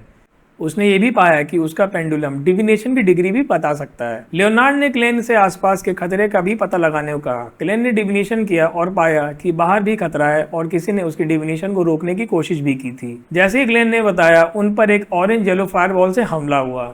डन ने गोली चलाई लेकिन उसका कोई असर नहीं हुआ। क्लेन को रियलाइज हुआ कि उनका सबसे बड़ा दुश्मन वो फायरबॉल नहीं बल्कि सील्ड आर्टिफैक्ट 2-049 है, क्योंकि अगर वो बिखरे तो उसके इफेक्ट में आकर वो सब पपेट्स बन सकते थे। लियोनार्ड ने क्लेन को खींचा और वो फायरबॉल से बच गया। आयर हार्सन ने तुरंत 2-049 को दूर फेंक दिया और बाकी सबको उससे दूर रहने को कहा। लियोनार्ड और बॉर्जिया दोनों ने 2-049 की हिफाजत की, जबकि डन, लोरोटा और आयर हार्सन ने हमला करने वाले की तरफ बढ़ गए। क्लेन को समझ में आ गया था कि 2-049 की रेंज लिमिटेड थी, इसलिए उससे दूर रहना सबसे सेफ था। उसने एक हाथ से अपना पेंडुलम पॉकेट में रखा और दूसरे से अपना रिवॉल्वर निकाला। चैप्टर 73। क्लेन ने अपना रिवॉल्वर निकाल लिया और सावधानी से आसपास देखने लगा। उसे कैप्टन डन और आयर हार्सन की चिंता हो रही थी क्योंकि वो नाइटमेयर बियॉन्डर्स थे। लेकिन आयर ने एक पोएम पढ़ना शुरू किया जो उन सब पर शांति और नींद लाने का काम कर रही थी। क्लेन ने खुद को इससे बचाया। आयर की पोएम के असर के कारण उनके सामने एक सूटेड क्लाउन अचानक से प्रकट हुआ। ये एक इल्यूजन था जिसे शायद वो सब कंफ्यूजन क्रिएट करने के लिए कर रहा था। लोरोटा, जो एक शार्प शूटर थी, वो उस क्लाउन की तरफ दौड़ी और उसे एक जोर का पंच मारा। क्लाउन एक आईने की तरह टूट गया और गायब हो गया। क्लाउन तुरंत दूसरी जगह वुडन क्रेट्स के पीछे प्रकट हुआ और फिंगर गन से अटैक करने लगा। इस अटैक से लोरोटा, डन और आयर बच गए। इस लड़ाई में वो क्लाउन हर बार इल्यूजन क्रिएट कर रहा था और एक ही समय में असली और झूठे हमले कर रहा था। लड़ाई के बीच क्लेन को वेयरहाउस की छत पर एक और आदमी दिखा जिसने भी क्लाउन जैसा मेकअप किया हुआ था। यह आदमी भागकर वेयरहाउस के अंदर जा रहा था। क्लेन को समझ में आ गया था कि यह आदमी कैप्टन डन और बाकी नाइट हॉक्स का ध्यान भटका रहा था ताकि वो अंदर जाकर डायरी ले सके। क्लेन ने उस पर गोली चलाई और एक लकी शॉट उसको लगा, लेकिन उसको रोकने के बजाय क्लेन ने अपनी गोलियां आसमान में चलानी शुरू कर दी। उसने सोचा कि उसने डिविनेशन के जरिए वेयरहाउस के अंदर ग्रेट डेंजर का पता लगाया था, इसलिए अगर वो आदमी अंदर चला जाता है तो वो उनके लिए एक ह्यूमन शील्ड या पाथ फाइंडर की तरह काम कर सकता है, जो उनके लिए डेंजर को न्यूट्रलाइज कर देगा। जैसे ही वो आदमी वेयरहाउस के अंदर गया, अंदर से एक बहुत ही दर्द भरी और डरावनी चीख की आवाज आई जो एकदम से बंद हो गई। इस बीच लोरेटा ने अपने नाइटमेयर पावर से क्लाउन को रोक दिया। डन ने भी एक पोएम पढ़ी जिससे क्लाउन शांत हो गया। आयर ने क्लाउन पर गोली चलाई, लेकिन तभी वेयरहाउस के अंदर से एक हफिंग की आवाज आई जिससे सब डर गए। चीख के असर से आयर की गोली क्लाउन के सिर्फ पेट में लगी। उसी समय सील्ड आर्टिफैक्ट 2-049 भी ब्लैक चेस्ट के अंदर पागलपन की हालत में थंपिंग करने लगा। चैप्टर 74। क्लेन और उसकी टीम ने अजीबोगरीब आवाज़ें सुनी, जैसे कोई शैतान बड़बड़ा रहा हो। जब सबका ध्यान भटका तो स्कूटर क्लाउन ने एक लंबी कागज़ की पत्ती निकाली और उसे एक काली आग की चाबुक बना दी। उसने चाबुक से अपने घुटनों पर वार किया और लोरेटा की पकड़ से आज़ाद हो गया। क्लाउन तेज़ी से भागा और जाते आते उसने एक अजीब सा काम किया। उसने अपने पेट पर लगी चोट को अपनी बाईं बाह पर ट्रांसफ़र कर दिया। डन, आयर और लोरेटा ने उसका पीछा नहीं किया क्योंकि उनका पूरा ध्यान वेयरहाउस पर था। सडनली वेयरहाउस का दरवाज़ा फट गया और अंदर से रे वेवर के शरीर के टुकड़े बाहर गिरने लगे। क्लेन ने खुद को शांत किया और अपनी रिवॉल्वर में नई गोलियां डाल दी। डन, आयर और बॉर्जिया ने अंदर गोलियां चलाई, लेकिन उनका कोई असर नहीं हुआ। अंदर से ग्रेइश वाइट मॉन्स्टर निकला जो 2 मीटर से ज़्यादा लंबा था। उसका शरीर एक मुर्दे जैसा था और उसकी हड्डियां बाहर दिख रही थी। मॉन्स्टर के मुंह से सड़ी हुई लार और खून टपक रहा था। उसके सर पर गहरे दाग थे और वो एक आदमी जैसा लग रहा था। लियोनार्ड ने डीमन हंटिंग बुलेट से उसके सर पर गोली चलाई, लेकिन उसे सिर्फ ग्रेइश वाइट लिक्विड निकला और मॉन्स्टर पर कोई असर नहीं हुआ। डन ने बताया कि ये बियॉन्डर पावर्स खो चुका है और ये एक डेड सोल जैसा है। लोरेटा ने अपने ग्रेव टिगर पावर्स का इस्तेमाल करके मॉन्स्टर की कमजोरी ढूंढने की कोशिश की। जब आयर और लियोनार्ड ने पोएम से उसे शांत करने की कोशिश की तो मॉन्स्टर ने एक तीखी चीख मारी। इस चीख से सभी बियॉन्डर्स को दर्द हुआ और उनकी नाक, कान और मुंह से खून निकलने लगा। मॉन्स्टर ने बॉर्जिया पर हमला किया और उससे दूर फेंक दिया। वो 2-049 वाली चेस्ट की तरफ लपका, लेकिन आयर ने गोली चलाकर उसे दूर कर दिया। उसी समय लोरेटा ने मॉन्स्टर की कमजोरी ढूंढ ली और उससे 3 सेकंड्स के लिए कंट्रोल करने को कहा। डन ने अपना नाइटमेयर पावर्स का इस्तेमाल करके मॉन्स्टर को नींद में डाल दिया। इस मौके का फायदा उठाते हुए लोरेटा ने मॉन्स्टर के पास जाकर उसके क्रॉच में घुसकर उसके इंटेस्टाइन से एक एंशिएंट नोटबुक निकाल ली। नोटबुक निकलते ही मॉन्स्टर ने एक भयानक चीख मारी और उसका शरीर फटने लगा। आयरन ने सबको नीचे झुकने को कहा। मॉन्स्टर एक जोरदार धमाके के साथ फट गया और सभी नाइटहॉक्स जख्मी हो गए। क्लेन, जो कि धमाके से दूर गिर गया था, उसने देखा कि 2-049 वाली चेस्ट उसके पास गिर चुकी है और उसमें से पपेट का हाथ बाहर निकल रहा है। जैसे उसने देखा, उसकी सोच और शरीर की गति स्लगिश हो गई। चैप्टर 75। मॉन्स्टर के धमाके के बाद क्लैन जमीन पर गिर गया और तभी उसने देखा कि सील्ड आर्टिफैक्ट 2-049 वाली चेस्ट उसके पास है। उसके थॉट्स स्लगिश होने लगे और वो पपेट के कंट्रोल में आने वाला था। बाकी नाइटहॉक जख्मी या बेहोश थे, इसलिए कोई उसे बचा नहीं सकता था। क्लैन ने खुद को बचाने का फैसला किया। उसने याद किया कि ग्रे फॉग उसे किसी भी कंडीशन में बचा सकता है। उसने अपने रस्टी जॉइंट से काउंटर क्लॉकवाइज 2 कदम लिए और अपने दिमाग में immortal Lord of heaven and अर्थ की चैंट करने लगा ताकि वो ग्रे फॉग के ऊपर वाले मिस्टीरियस वर्ल्ड में जा सके। जैसे ही उसने ये किया, उसके थॉट्स टुकड़ों में टूट गए और उसकी स्पिरिचुअलिटी उसे ग्रे फॉग के ऊपर ले गई। वहां पहुंचकर क्लेन ने डिविनेशन करने का सोचा। उसने एक इल्यूजरी पेपर पर लिखा, returning to the real world is very safe. उसने अपने टोपैज पेंडुलम से डिविनेशन किया और कंफर्मेशन मिलने पर वो वापस रियल वर्ल्ड में लौट आया। जब क्लेन ने वापस आकर अपनी हालत चेक करने की कोशिश की तो उसने हवा में एक आवाज़ सुनी। यह आवाज़ सीक्रेट ऑर्डर के उस क्लाउन की थी जो पहले भाग गया था। क्लाउन ने क्लेन को एंटिगनस फैमिली की नोटबुक उसके लिए चोरी करने को कहा और बदले में उसे क्लाउन पोशन का फॉर्मूला देने का वादा किया। उसने ये भी बताया कि सीर के बाद क्लाउन का नंबर आता है। क्लेन ने सीर के तौर पर सोचा कि वो क्लाउन डरता है और इसलिए उसने खुद आने की बजाय क्लेन का यूज़ करने का प्लान बनाया। क्लाउन को लग रहा था कि वो अभी भी 2-049 के कंट्रोल में है और इसीलिए वो उसका यूज़ कैनन फॉडर के रूप में करना चाहता था। क्लेन ने क्लाउन को हाँ कहा और उसने अपने पपेट जैसे हालत में सर हिला दिया। क्लाउन ने क्लेन को लंबा वुडन पोल से जगाने की कोशिश की। जैसे ही पोल क्लेन के करीब आया, क्लेन ने पोल को पकड़कर क्लाउन को अपनी तरफ खींचा। क्लाउन को लगा कि क्लेन अभी भी 2-049 के कंट्रोल में है और उसने बचने के लिए पीछे मुड़कर भागने की कोशिश की, लेकिन क्लेन ने 2 गोलियां उसके पीछे सील्ड आर्टिफैक्ट 2-049 की तरफ चलाई। क्लाउन घबरा गया और वो 2-049 की रेंज में चला गया। जैसे ही वो 5 मीटर के अंदर गया, उसके थॉट्स स्लगिश होने लगे। क्लाउन को तब समझ आ गया कि वो क्लेन के जाल में फंस चुका है। इसी मौके का फायदा उठाकर क्लेन ने अपने रिवॉल्वर को दोनों हाथों से पकड़ा और क्लाउन पर गोली चला दी। क्लाउन, जो अब 2-049 के इफेक्ट में था, धीमी गति से हिल रहा था और क्लेन के लिए एक आसान टारगेट बन गया था। चैप्टर 76।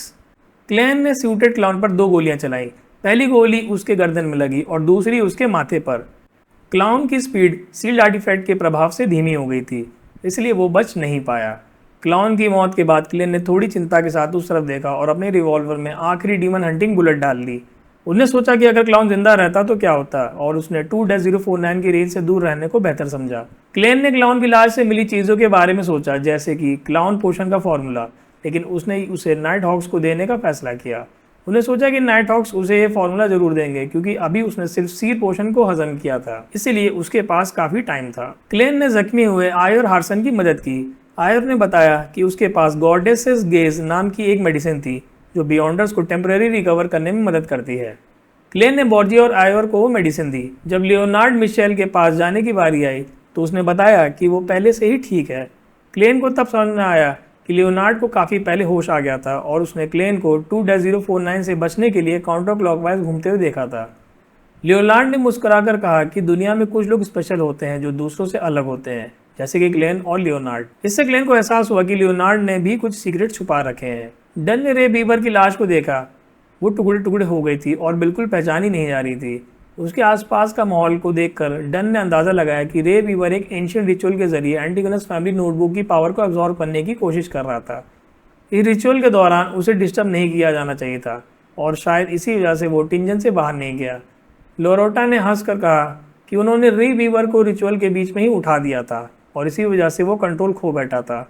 डन ने क्लेन को समझाया कि ये लॉस ऑफ कंट्रोल की एक मिसाल है। डन ने एक प्लान बनाया। लियोनार्ड को वहां गार्ड करने के लिए छोड़ दिया गया, जबकि बाकी सभी रे बीवर के बचाव, सील्ड आर्टिफैक्ट 2-049 और एंटिगोनस फैमिली नोटबुक को लेकर टिंजन वापस लौट गए। चैप्टर 77। डन ने सबको मॉन्स्टर बीवर की लाश के टुकड़ों में से कोई एक्स्ट्रा ऑर्डिनरी आइटम ढूंढने को कहा, क्योंकि वो समय से पहले जाग गया था। जब उसने बियॉन्डर पावर्स अब्जॉर्व नहीं की तो उसका कुछ हिस्सा अभी भी मटेरियल के रूप में बचा होगा। बॉर्जिया को एक ग्रेश वाइट ब्लॉब मिला जो बिल्कुल इंटैक्ट था। डन ने इसे एक खास कंटेनर में डालकर स्टोर कर लिया। जब सब वापस कैरिज में जा रहे थे तो उन्होंने देखा कि उनके घोड़े भी थोड़े नर्वस और घबराए हुए थे। कैरिज में डन ने क्लैन को एंटिगोनस फैमिली नोटबुक के बारे में, उसकी क्यूरियोसिटी के बारे में बताया और कहा कि वो होली कैथेड्रल से परमिशन लेने के बाद ही उसे कुछ दिखा सकते हैं। उसके बाद डन ने क्लैन को फॉर्मल नाइट हॉक बनने का ऑफर दिया। उसने बताया कि इससे उसकी सैलरी 6 पाउंड्स अ वीक हो जाएगी और उसे प्रोबेशनरी इंस्पेक्टर का टाइटल भी मिलेगा। नाइट हॉक बनने के बाद उसे हमेशा टिंजन में रहना होगा और वो अपने परिवार से सीक्रेट शेयर नहीं कर सकता। क्लेन ने ऑफर एक्सेप्ट कर लिया क्योंकि वो मिस्टिसिज्म और बियॉन्डर पावर्स के बारे में और जानकारी चाहता था, जिससे उसे अपने घर लौटने में मदद मिले। आयर हार्सन ने क्लेन से पूछा कि उसने सूटेड क्लाउन को कैसे मारा, जो उन जैसे सीनियर बियॉन्डर से भी बच निकला था। क्लेन, जो इसके लिए पहले से ही तैयार था, उसने एक झूठी कहानी सुनाई। उन्हें बताया कि क्लाउन ने उसे सोचकर अप्रोच किया कि वो 2-049 के कंट्रोल में है। क्लाउन ने उसे क्लाउन पोशन का प्रॉमिस किया और उसे नोटबुक चोरी करने को कहा। क्लाउन ने यह भी बताया कि सीक्रेट ऑर्डर सीर के अगले सीक्वेंस पाथवे को कंट्रोल करता है और उसके बाद क्लाउन आता है। क्लेन ने बताया कि उसने क्लाउन के प्रपोजल को मानने का नाटक किया और जब क्लाउन उसे जगाने के लिए उसके पास गया तो उसने क्लाउन को 2-049 की रेंज में ढकेल दिया। क्लाउन स्लगिश हो गया और क्लेन ने उसे गोली मार दी। उसने ये भी बताया कि क्लाउन ने गलत डिफिनेशन किया था। लोरोटा और आयोर दोनों ने क्लेन की स्ट्रैटेजी की तारीफ की और इसे एक परफेक्ट प्लान बताया। डन ने अजीब तरीके से कहा कि सीर के अगले सीक्वेंस का नाम क्लाउन है, जो कि काफ़ी अजीब लग रहा है। चैप्टर 78। हार्सन को सीर और क्लाउन के बीच का कोई कनेक्शन समझ नहीं आ रहा था, लेकिन क्लेन ने एक अजीब सा कनेक्शन बताया। सीर हो या क्लाउन, दोनों ही सर्कस में मिल सकते हैं। ये सुनकर आयर, डन और लोरोटा शॉक्ड रह गए, लेकिन लोरोटा ने क्लेन की तारीफ की और उसके ह्यूमर की दाद दी। क्लेन ने हंसी हंसी में कहा कि उम्मीद है कि इस सीक्वेंस के आगे बीस्ट टेमर, एक्रोबैट या मैजिशियन जैसे नाम नहीं होंगे, वरना ये एक वन मैन सर्कस बन जाएगा। इस बात पर सब लोग हंसने लगे और कैरियज का माहौल खुशी से भर गया। क्लेन टिंजन के ब्लैकथॉर्न सिक्योरिटी कंपनी में सबसे पहले पहुंचा। रोज़ैन ने उसकी फटी हुई और गंदी हालत देखकर उससे पूछा कि क्या हो गया। क्लेन ने उसे बताया कि मिशन पर ऐसी चोटें लगती रहती हैं। उसने रोज़ैन को और बाकी स्टाफ को 3rd फ्लोर पर चला आने को कहा, क्योंकि सील्ड आर्टिफैक्ट 2-049 अभी भी काफ़ी डेंजरस था। सभी सिविलियन स्टाफ के जाने के बाद क्लेन ने डन और टीम की मदद की और सील्ड आर्टिफैक्ट 2-049 मॉन्स्टर बीवर के अवशेष और एंटीगनस फैमिली नोटबुक को चाइनीज गेट तक पहुंचाया। डन ने कॉर्प्स कलेक्टर फ्राई और रॉयल को हार्बर जाकर उस जगह की साफ सफाई करने को कहा। उसने क्लेन से नील को बुलाने को कहा ताकि वो रिचुअलिस्टिक मैजिक से उनके इंजरीज को ठीक कर सके। क्लैन ने डन के इंस्ट्रक्शन को पूरा किया। उसने ये भी कहा कि वो नील की जगह आर्मरी की देखभाल करेगा। नील ने क्लेन को बताया कि नॉर्मल मेडिसिन से बेहतर रिचुअलिस्टिक मैजिक से हीलिंग होती है और एक्स्ट्राऑर्डिनरी इंग्रेडिएंट से बनी मेडिसिन का असर जल्दी खत्म हो जाता है। नील के आने के बाद क्लेन को अचानक से क्लाउन की मौत का मंजर याद आया। उसे इस इंसिडेंट से थोड़ा ट्रॉमा हुआ तो उसने खुद को डिस्ट्रैक्ट करने के लिए अपने कपड़े साफ करना शुरू कर दिया। जब फ्राई वापस आया तो क्लेन ने उसको एक सीक्रेट रूम में एक लाश की जांच करते हुए देखा। उसने उससे पूछा कि क्या वो लाश क्लाउन की है। फ्राई ने हाँ कहा और क्लेन से लाश देखने को कहा ताकि उसका ट्रॉमा कम हो सके। क्लेन ने लाश को देखा जिसका क्लाउन मेकअप उतर चुका था और एक 30 साल के आदमी का चेहरा दिख रहा था। फ्राई ने बताया कि वो पहले एक आर्टिस्ट बनना चाहता था लेकिन उसके पिता के कहने पर वो प्रीस्ट बन गया और फिर nighthawk. Frye captain Dunn को लाश का स्केच देने के लिए चला गया और क्लेन को लाश का ख्याल रखने को कहा। जब क्लेन अकेला हो गया तो उसने लाश के हाथ पर एक अजीब सा निशान देखा। जैसे ही उसने उस निशान को छूने के लिए लाश के हाथ को पलटने की कोशिश की तो उस लाश ने अचानक से उसकी कलाई पकड़ ली। चैप्टर 79। क्लेन को एक पल के लिए लगा जैसे उसकी जान ही निकल गई हो जब सूटेड क्लाउन की लाश ने उसकी कलाई पकड़ ली। डर के मारे उसने जोर से झटका मारा और लाश नीचे गिर गई पर उसकी पकड़ नहीं छूटी। उस पल लाश की आंखें खुल गई और उसने हॉर्नेसिस हॉर्नेसिस हॉर्नेसिस बड़बड़ाया जो वो पहले भी सुन चुका था। 3 बार बोलने के बाद लाश ने उसकी कलाई छोड़ दी और आंखें बंद हो गई। क्लेन कांपता हुआ पीछे हटा और उसने देखा कि उसकी कलाई पर 5 उंगलियों के गहरे निशान है। उसने सोचा कि हॉर्नेसिस से जुड़े हर सवाल का जवाब शायद उसी पहाड़ी इलाके में छुपा है। जब फ्राई वापस आया तो उसने लाश के हाथ पर एक खून का अजीब गोला देखा। क्लेन ने फ्राई को सब बताया तो फ्राई ने उसे कैप्टन डन को बुलाने के लिए कहा। क्लेन चला गया और उसने डन को पूरी घटना के बारे में बताया। डन ने कहा कि वो इसकी जानकारी होली कैथेड्रल को देगा और शायद वो लोग हॉर्नेसिस पर जांच के लिए जाएंगे। डन ने क्लेन को रेस्ट लेने को कहा क्योंकि वो दिन भर के काम से थक चुका था, लेकिन जाते वक्त डन ने फिर से अपनी भूलने की आदत दिखाई और क्लेन को कुछ और बातें याद दिलाई। जब क्लेन घर जा रहा था तो उसे डर लगा कि कहीं सीक्रेट ऑर्डर के लोग उसे मारने ना आ जाए क्योंकि उसने एक बियॉन्डर को मारा है और इन्हें पता चल गया तो वो आम आदमी को आसानी से मार सकते हैं। लेकिन फिर उसने सोचा कि सीक्रेट ऑर्डर के पास कोई प्रॉफिट नहीं है, इसलिए उनके लिए ये पता लगाना नामुमकिन है कि उनके आदमी को किसने मारा है। घर पहुंचकर वो बहुत थका हुआ था और डिनर की भी भूख नहीं थी। वो अपने कमरे में आराम करने के लिए लेट गया पर उसके दिमाग में क्लाउन को मारने का डर तो चला गया था, लेकिन उसकी लाश को छूने का डर और उसकी पकड़ का नया डर उसके जहन में बैठ गया था। शाम को जब वो उठा तो उसकी बहन मेलिसा घर आई और उसने क्लेन को बताया कि उसका मेंटोर मिस्टर एजिक का लेटर आया है। क्लेन को याद आया कि उसने एजिक को हॉर्नेसिस के बारे में पूछा था। चैप्टर 80। डिनर के बाद क्लेन अपने मेंटोर का लेटर पढ़ रहा था। लेटर में हॉर्नेसिस के बारे में जानकारी थी। उसके मेंटोर ने बताया कि एक आर्कियोलॉजिस्ट मिस्टर जॉन जोसेफ ने वहाँ 1000 साल पुराने बिल्डिंग्स खोजे हैं और उस पर एक बुक लिखी है जिसका नाम research of the Hornacis main peaks relics है। क्लेन ने जानकारी तुरंत एक कागज पर लिख ली। जब मेलिसा ने बताया कि अगले संडे को उसकी फ्रेंड सेलिना का बर्थडे पार्टी है तो क्लेन और बेंसन दोनों ही जाने को तैयार हो गए। बेंसन ने कहा कि उन्हें सेलिना के लिए कोई बर्थडे प्रेजेंट लेना पड़ेगा तो क्लेन ने मजाक में कहा कि ये काम मेलिसा का है और वो बस प्रेजेंट के लिए पैसे देगा। अगली सुबह क्लेन ब्लैकथॉर्न सिक्योरिटी कंपनी पहुंचा। कैप्टन डन ने उससे पूछा कि क्या उसको नींद ठीक आई। क्लेन ने कहा कि वो पहले से बेहतर महसूस कर रहा है। डन ने उसे बताया कि होली कैथेड्रल के ऑर्डर पर आयोर लोरोटा और 2-049 को बैकलैंड भेज दिया गया है। इसे सुनकर क्लेन को राहत मिली कि अब उसे डेंजरस नोटबुक से कोई लेना देना नहीं है।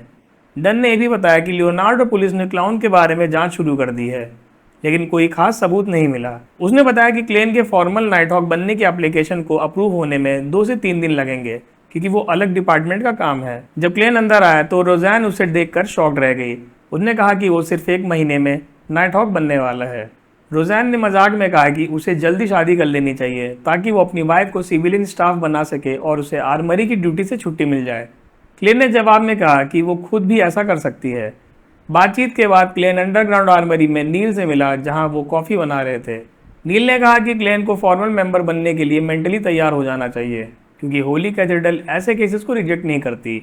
उसने ये भी बताया कि हर फॉर्मल नाइट हॉक को एक इंडिपेंडेंट मिशन पूरी करनी होती है, लेकिन डन उसके लिए सबसे आसान मिशन ही चूज करेगा। चैप्टर 81। ओल्ड नील ने क्लेन को समझाया कि ऑफिशियल नाइट हॉक बनने के लिए एक इंडिपेंडेंट मिशन पूरा करना ज़रूरी होता है, लेकिन इससे उसकी सैलरी या प्रिविलेजेस पर कोई असर नहीं पड़ेगा। क्लेन ने नील से पूछा कि क्या सीर के अगले सीक्वेंस का नाम क्लाउन है। नील ने कहा कि उसे ऐसा ही लगता है क्योंकि ये डॉक्यूमेंट्स में बताई गई बातों से मिलता जुलता है। उसने एक और एग्जाम्पल दिया, मिस्ट्री प्रायर के अगले सीक्वेंस का नाम मीली स्कॉलर है, जो बिल्कुल अजीब लगता है। क्लेन ने उस दिन का प्लान बनाया, सुबह मिस्ट्रिज्म पढ़ना, फिर शूटिंग क्लब में प्रैक्टिस करना और दोपहर में डेवेविले लाइब्रेरी जाकर हॉर्नेसिस के बारे में जानकारी जमा करना। उसने ये भी सोचा कि वो जल्द ही मेलिसा और बेंसन के लिए एक प्रोटेक्टिव एमुलेट बनाएगा। उसी दौरान एक डाइनिंग हॉल में जॉयस मेयर और उसके दोस्त मिल रहे थे।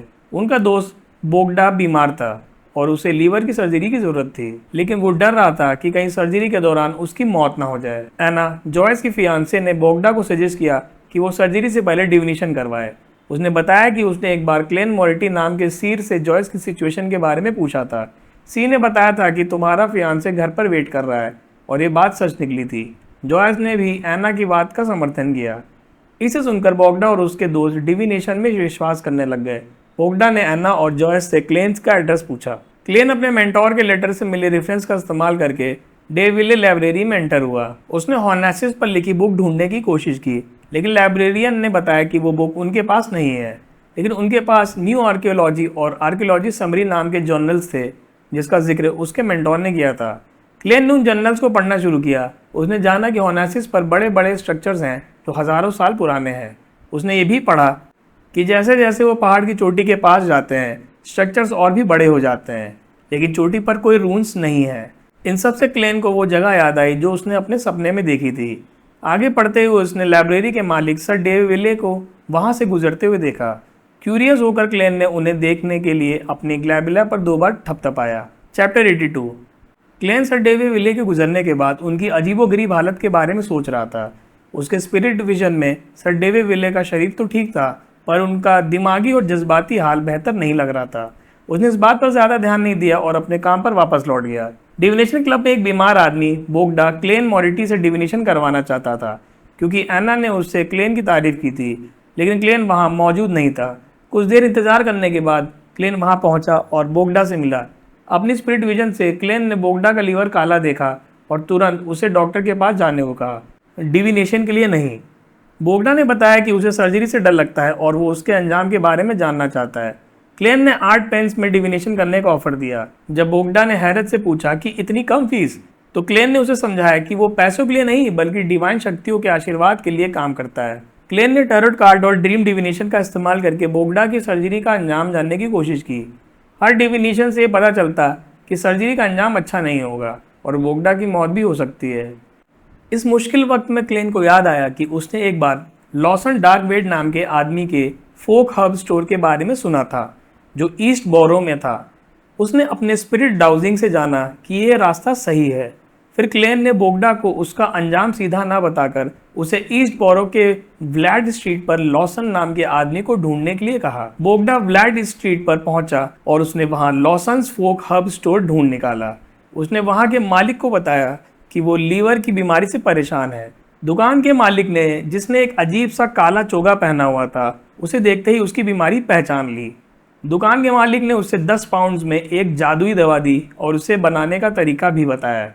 उसने दवाई में रूस्टर ब्लड डालने को कहा और ये भी कहा कि इसे 3 बार पीने से उसकी बीमारी ठीक हो जाएगी। जब बोगडा को लगा कि ये सब अजीब है, तो दुकान के मालिक ने उसे मम्मी पाउडर वाला दवाई भी दिखाई, जिसे सुनकर बोगडा को थोड़ी घिन आई। फिर भी उसने क्लेन पर विश्वास किया और 10 पाउंड में वो दवाई खरीद ली। चैप्टर 83। लॉसन्स फोक हब स्टोर से निकलते ही बोगडा को लगा कि उसे 10 पाउंड में बेवकूफ़ बनाया गया है और शायद क्लेन, एना और जॉयस सब मिलकर उसके साथ फ्रॉड कर रहे हैं। पर उसने हिम्मत करके वो दवा घर ले गया। जब उसने वो अजीब सी काली दवाई अपने घर पर बनाई, तो उसके पापा ने उसे कहा कि सर्जरी ही बेहतर ऑप्शन है। बोगडा ने उसे पीने का फैसला किया। दवा पीने के बाद उसकी तबीयत खराब हुई और वो पूरी रात वॉशरूम के चक्कर लगाता रहा। सुबह जब वो उठा तो उसे अच्छा फील हुआ और उसने देखा कि जिस जगह उसके पेट में दर्द होता था, वहां अब नॉर्मल प्रेशर पर कोई दर्द नहीं हो रहा था। इससे वो हैरान हो गया। क्लेन अपने सिविलियन स्टाफ ऑफिस में बेंसन और मेलिसा के लिए एम्बुलेंस बना रहा था। उसने हर्मीज लैंग्वेज में इनकेंटेशंस और एवरनाइट गॉडेस के सिंबल को सिल्वर पर कार्व किया। बहुत प्रैक्टिस के बाद उसने 2 एमुलेट्स बनाए जो पहनने वाले को छोटे मोटे डिजास्टर से बचाने में मदद करेंगे। जब वो बाहर आया तो कैप्टन डन ने उसे बताया कि होली कैथेड्रल ने उसे ऑफिशियल नाइटहॉक बनने की अप्रूवल दे दी है। क्लेन बहुत खुश हुआ। डन ने उसे बताया कि उसे 3 पाउंड का कंपनसेशन मिलेगा और उसे एक इंडिपेंडेंट मिशन भी पूरा करना होगा जो बाकी नाइटहॉक्स की रिकॉग्निशन के लिए जरूरी है। क्लेन ने अगले संडे को सेलिना के बर्थडे पार्टी के लिए एक नया सूट पहना। उसने देखा कि मेलिसा अपने भाई बेंसन के पुराने सूट को देखकर नाराज हो रही थी। मेलिसा ने कहा कि पार्टी में अच्छे लोग आते हैं और बेंसन का पुराना सूट पहनना उसकी इंसल्ट होगी। क्लेन ने समझदारी दिखाते हुए बेंसन को अपना नया टक्सीडो दिया और खुद उसने अपना पुराना सूट पहन लिया। उसने इसका बहाना ये दिया कि उसके कपड़े फट गए थे, इसलिए कंपनी ने उसे कंपनसेशन दिया है। उसने अपने प्रमोशन और सैलरी इंक्रीज की बात छुपाई क्योंकि वो अपने सिबलिंग्स को शॉक में नहीं देखना चाहता था। क्लेन ने मेलिसा से पूछा कि क्या वो चाहती है कि बेंसन को पार्टी में कोई लड़की मिल जाए। मेलिसा ने सीरियसली जवाब दिया कि बेंसन ने उनके लिए बहुत सैक्रिफाइसेस दिए हैं और अब वो चाहती है कि वो आगे बढ़े। चैप्टर 84। क्लेन ने मेलिसा को समझाया कि उसे भी पार्टी के लिए तैयार होना चाहिए और उसके लिए एक सिल्वर एमुलेट निकाला। मेलिसा ने पहले तो उसकी कीमत पूछी, पर जब क्लेन ने कहा कि उसने उसे खुद बनाया है तो वो हैरान हो गई। उसने वो नेकलेस पहन लिया और उसकी तारीफ की। मेलिसा को क्लेन थोड़ा अलग लगा, पर क्लेन ने इसका कारण अपनी जॉब और कॉन्फिडेंस को बताया। बेंसन भी नए कपड़ों में नीचे आया और बहुत हैंडसम लग रहा था। क्लेन ने बेंसन को भी एक एमुलेट दिया और बेंसन ने उसे बिना किसी सवाल के ले लिया। तीनों भाई बहन एक पब्लिक कैरिज से नॉर्थ बोरो में सेलिना के घर पहुंचे। वहां उनकी मुलाकात सेलिना और उसके पापा मिस्टर वुड से हुई। मिस्टर वुड ने बेंसन और क्लेन को अजीब तरीके से ऑनरेबल एल्डर ब्रदर और यंगर हिस्टोरियन कहकर वेलकम किया। क्लेन ने अपनी स्पिरिट विजन से सबकी हालत जांची, जिसमें उसने मिस्टर वुड को थोड़ा बीमार पाया। पार्टी में क्लेन की मुलाकात एलिजाबेथ से हुई, जिसे वो पहले से जानता था। उसने एलिजाबेथ को अंडरग्राउंड मार्केट में एक एमुलेट ढूंढने में मदद की थी। एलिजाबेथ ने क्लेन को पहचान लिया और कहा कि उसने जो एमुलेट सेलेना को दिया था वो उसे बहुत पसंद आया और उसे वो हेल्दियर फील कर रही है। इसे सुनकर क्लेन को याद आया कि सेलेना को मिस्टिसिज्म से रिलेटेड चीज़ों का शौक है। बातचीत के बाद बैंक्वेट शुरू हुआ। खाने के बाद male guest Texas hold'em game खेलने लगे, जबकि लेडीज ऊपर चली गईं। क्लेन की किस्मत खराब चल रही थी और उसे एक भी अच्छा हैंड नहीं मिल रहा था। जब वो वॉशरूम में जाने के लिए उठा तो उसे अचानक स्पिरिचुअल परसेप्शन से एहसास हुआ कि ऊपर की मंजिल पर कोई स्ट्रेंज फ्लक्चुएशंस हो रही है। क्लेन ने अपनी स्पिरिचुअल परसेप्शन से ऊपर की मंजिल पर एक अजीब फ्लक्चुएशन महसूस की। ऊपर पहुंचकर उसने स्पिरिट विजन का इस्तेमाल किया और देखा कि एक ऑरा पर एक सिनिस्टर डार्क ग्रीन कलर छा रहा है। अपने शक को कंफर्म करने के लिए क्लेन ने स्पिरिट डाउजिंग का उपयोग किया। उसने टोपाज को the room before me has danger caused by the supernatural chant के साथ घुमाया। टोपाज तेजी से क्लॉकवाइज घूमने लगा। इससे कंफर्म हो गया कि कमरे में सच में खतरा है। उन्होंने दरवाजा खटखटाया। मेलिसा ने दरवाजा खोला और बताया कि वो लोग मैजिक मिरर डिविनेशन खेल रहे हैं। क्लेन ने देखा कि सेलेना जो मिरर पकड़े हुई थी उसी के ऊपर एक डार्क ग्रीन कलर छा रहा था। क्लेन ने अपनी बहन को बचाने के लिए एलिजाबेथ से बात करने का बहाना बनाया और मेलिसा को वहां से जाने को कहा। जब एलिजाबेथ बाहर आई तो क्लेन ने उसे बताया कि मैजिक मिरर डिविनेशन की वजह से खतरा है। एलिजाबेथ ने विश्वास नहीं किया तो क्लेन ने उसे वापस जाकर मिरर में देखने को कहा। जब एलिजाबेथ ने मिरर में देखा तो उसे सिर्फ एक डेविल लाइक सेलेना दिखाई दी। ये देखकर एलिजाबेथ डर गई और क्लेन के पास वापस आ गई। डर को देखते हुए क्लेन ने उससे पूछा कि क्या वो सेलेना को बचाना चाहती है। जब एलिजाबेथ ने कहा हाँ, तो क्लेन ने उसे एक प्लान बताया। एलिजाबेथ को वापस जाकर 5 मिनट बाद सेलेना को बाहर क्लेन के पास लाने को कहा। क्लेन ने तुरंत सेलेना के बेडरूम में रिचुअल की तैयारी शुरू कर दी। उसने एवरनाइट गॉडेस की पावर्स को इन्वोक करने के लिए कैंडल्स और मिस्टिसिज्म आइटम्स का यूज़ किया ताकि वो उस मिस्टीरियस एंड अननोन एग्जिस्टेंस से सेलेना को बचा सकें। चैप्टर 86। क्लेन ने सस्पेंशन स्टाइल रिचुअलिस्टिक मैजिक का इस्तेमाल करने का फैसला किया। ये एक ऐसी टेक्निक थी जिसमें बियॉन्डर्स रिचुअल को बीच में रोक सकते हैं और बाद में जारी रख सकते हैं। क्लेन ने सेलेना के बेडरूम में ऑल्टर तैयार किया जिसमें उसने कैंडल्स, हर्ब्स और बाकी मिस्टिसिज्म आइटम रखे। उसने ये सब एवरनाइट गॉडेस की पावर को इन्वोक करने के लिए किया। उसने कैंडल्स जलाई और हर्मीज लैंग्वेज में इनकैंटेशंस पढ़े। उसने प्योरीफाई करने के लिए सिल्वर नाइफ का इस्तेमाल किया और कमरे को एक फॉर्मलेस बैरियर से सील कर दिया। इसके बाद उसने रिचुअल शुरू किया और एवरनाइट गॉडेस से सेलेना को बुराई के असर से बचाने के लिए प्रार्थना की। दूसरी तरफ एलिजाबेथ घड़ी देखकर सेलेना को बाहर लाने की तैयारी कर रही थी। उसने बहाने से सेलेना को बाहर बुलाया जो कि कंफ्यूज थी। जब दोनों बाहर आए तो क्लेन ने सेलेना को पकड़कर जल्दी से कमरे में खींच लिया। एलिजाबेथ बाहर खड़ी रही। कमरे के अंदर सेलेना ने चिल्लाना शुरू कर दिया पर उसकी आवाज़ कमरे के बाहर नहीं जा पा रही थी। क्लेन तुरंत ऑल्टर की तरफ दौड़ा। सेलेना का रूप बदलने लगा था, उसकी आंखें ठंडी और चेहरे पर पेलनेस आ रही थी। जब रिचुअल पूरा हुआ तो सेलेना जमीन पर गिर चुकी थी और मिरर टुकड़ों में टूट गया था। सेलेना का ऑरा अब नॉर्मल हो चुका था, लेकिन रिचुअल पूरा करने के बाद क्लेन को बहुत दर्द हुआ। उसको लगा कि उसकी सारी स्पिरिचुअलिटी खत्म हो चुकी है और उसकी बियॉन्ड पावर अनकंट्रोलेबल हो रही है। उसने अपने एक्टिंग मेथड को याद किया और ये समझा कि इससे उसकी पावर डाइजेस्ट हो रही है। उसने रिचुअल को जल्द से खत्म किया और कमरे को साफ कर दिया। जब वो बाहर आया तो एलिजाबेथ ने डर से पूछा कि क्या हुआ। क्लेन ने मुस्कुराते हुए कहा कि उसने मैजिक मिरर डिविनेशन की गलती को ठीक कर दिया है और अब सब कुछ ठीक है। चैप्टर 87। क्लेन ने एलिजाबेथ को यकीन दिलाया कि सेलेना अब खतरे से बाहर है, हालांकि वो कुछ दिनों तक बेहोश और कमजोर रहेगी। उसने एलिजाबेथ से सेलेना के मिस्टिसिज्म टीचर के बारे में पूछा तो एलिजाबेथ ने हैनस विंसेंट का नाम बताया। एलिजाबेथ ने यह भी बताया कि सेलेना ने एक हिडन इनकैंटेशन का इस्तेमाल किया था जिससे ये प्रॉब्लम शुरू हुई। इस मामले की गहरी बात को समझते हुए क्लेन ने एलिजाबेथ से उस इनकैंटेशन को याद करने को कहा। एलिजाबेथ को कुछ कीवर्ड्स याद आए, जैसे रिवॉल्व, स्पिरिट, क्रिएटर और ग्रेस, जो हर्मीज लैंग्वेज में थे। क्लेन समझ गया कि ये ट्रू क्रिएटर के बारे में है। उसने एलिजाबेथ को सेलेना से पूरी इनकैंटेशन लेने और इस बात को मेलिसा से छुपा कर रखने को कहा। उसने एलिजाबेथ को सख्ती से चेतावनी दी कि never pray to any entity other than the 7 orthodox divinities, और किसी भी ऐसी मटेरियल को तुरंत जला दे। उसने ये भी बताया कि अगर वो वक्त पर ना आता तो सेलेना और पार्टी में मौजूद सभी लोग खतरे में पड़ जाते। एलिजाबेथ के जाने के बाद क्लैन ने एक कॉइन का इस्तेमाल करके ड्रीम डिविनेशन की। उसने सिक्के को हवा में उछाला और वो जॉर्ज 3 के चेहरे पर गिरा, जिसका मतलब था अफर्मेशन, मतलब सही। इससे वो कंफर्म हो गया कि सेलेना सच में खतरे से बाहर है। एलिजाबेथ जब कमरे में वापस आई तो उसने सेलेना को जगा दिया। सेलेना ने बताया कि उसे सिर्फ इतना याद है कि उसने डिविनेशन शुरू की थी। एलिजाबेथ ने उसे आधी सच्चाई बताते हुए कहा कि उसने ही मिरर तोड़ा था और उसको बचाया। उसने दोबारा क्लेन की चेतावनी को दोहराया, जिससे सेलेना डर गई और उसने कसम खाई कि वो दोबारा ऐसा कभी नहीं करेगी। जब एलिजाबेथ ने उससे कैजुअली इनकैंटेशन पूछी तो सेलेना ने बताया, spirit that devolves this world, the grace of the true creator, the eyes that look at fate. इसी बीच क्लेन वापस पोकर गेम पर चला गया। उसकी किस्मत अब थोड़ी बेहतर हो गई थी और उसने कुछ पैसे भी जीते। बेंसन ने भी अच्छे पैसे जीते और बताया कि पोकर नेगोशिएशन जैसा है।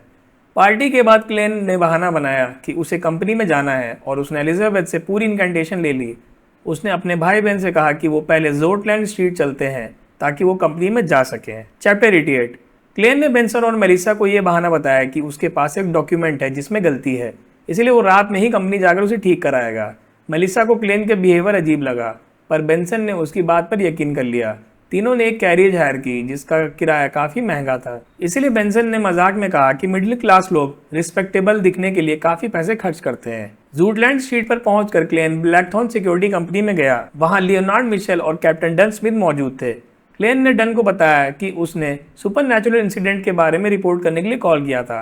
क्लेन ने पूरी बात बताई, जिसमें सेलेना की डिविनेशन और उसको बचाने के लिए किए गए रिचुअल शामिल थे। डन ने क्लेन की तारीफ की और उसे घर जाकर आराम करने को कहा। क्लेन ने सोचा कि यह शायद उसका इनिशिएशन मिशन है, पर लियोनार्ड ने बताया कि उसके लिए एक और मिशन ऑलरेडी तैयार है। डन ने बताया कि उसे एक नया मिशन दिया गया है जिसे उसे अकेले कंप्लीट करना है।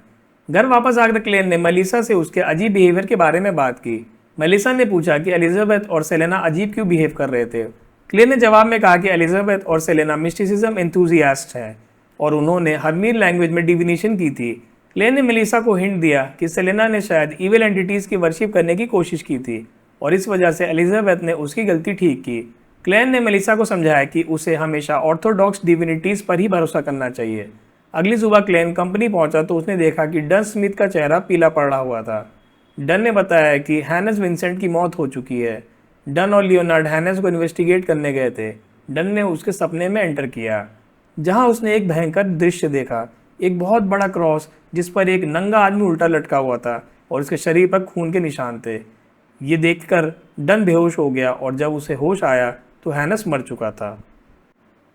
क्लेन ने सोचा कि ये सीन ट्रू क्रिएटर की कहानियों से मिलता जुलता है। डन ने कहा कि वो इसकी जांच करेंगे और क्लेन को उसका इनिशिएशन मिशन पूरा करने को कहा। चैप्टर 89। क्लेन को उसका नया मिशन दिया गया, जो कि एक सिंपल मिशन था और इसमें कोई खतरा नहीं था। ये केस सर डेवी विले नाम के एक अमीर बिजनेसमैन से रिलेटेड था, जिसे 1 महीने से अनयूजुअल हैरेसमेंट का सामना करना पड़ रहा था। कोई भी, चाहे वो उसके बॉडीगार्ड्स हों या पुलिस, इस हैरेसमेंट का कल्पिट नहीं ढूंढ पा रहा था। पुलिस को शक था कि इसमें बियॉन्डर पावर्स का हाथ है, इसलिए उन्होंने ये केस ब्लैकथॉर्न सिक्योरिटी कंपनी को रिफर कर दिया था। सर डेवी विले को हर रात मोन्स और क्राइस सुनाई देते थे, जिसकी वजह से वो ठीक से सो नहीं पा रहे थे।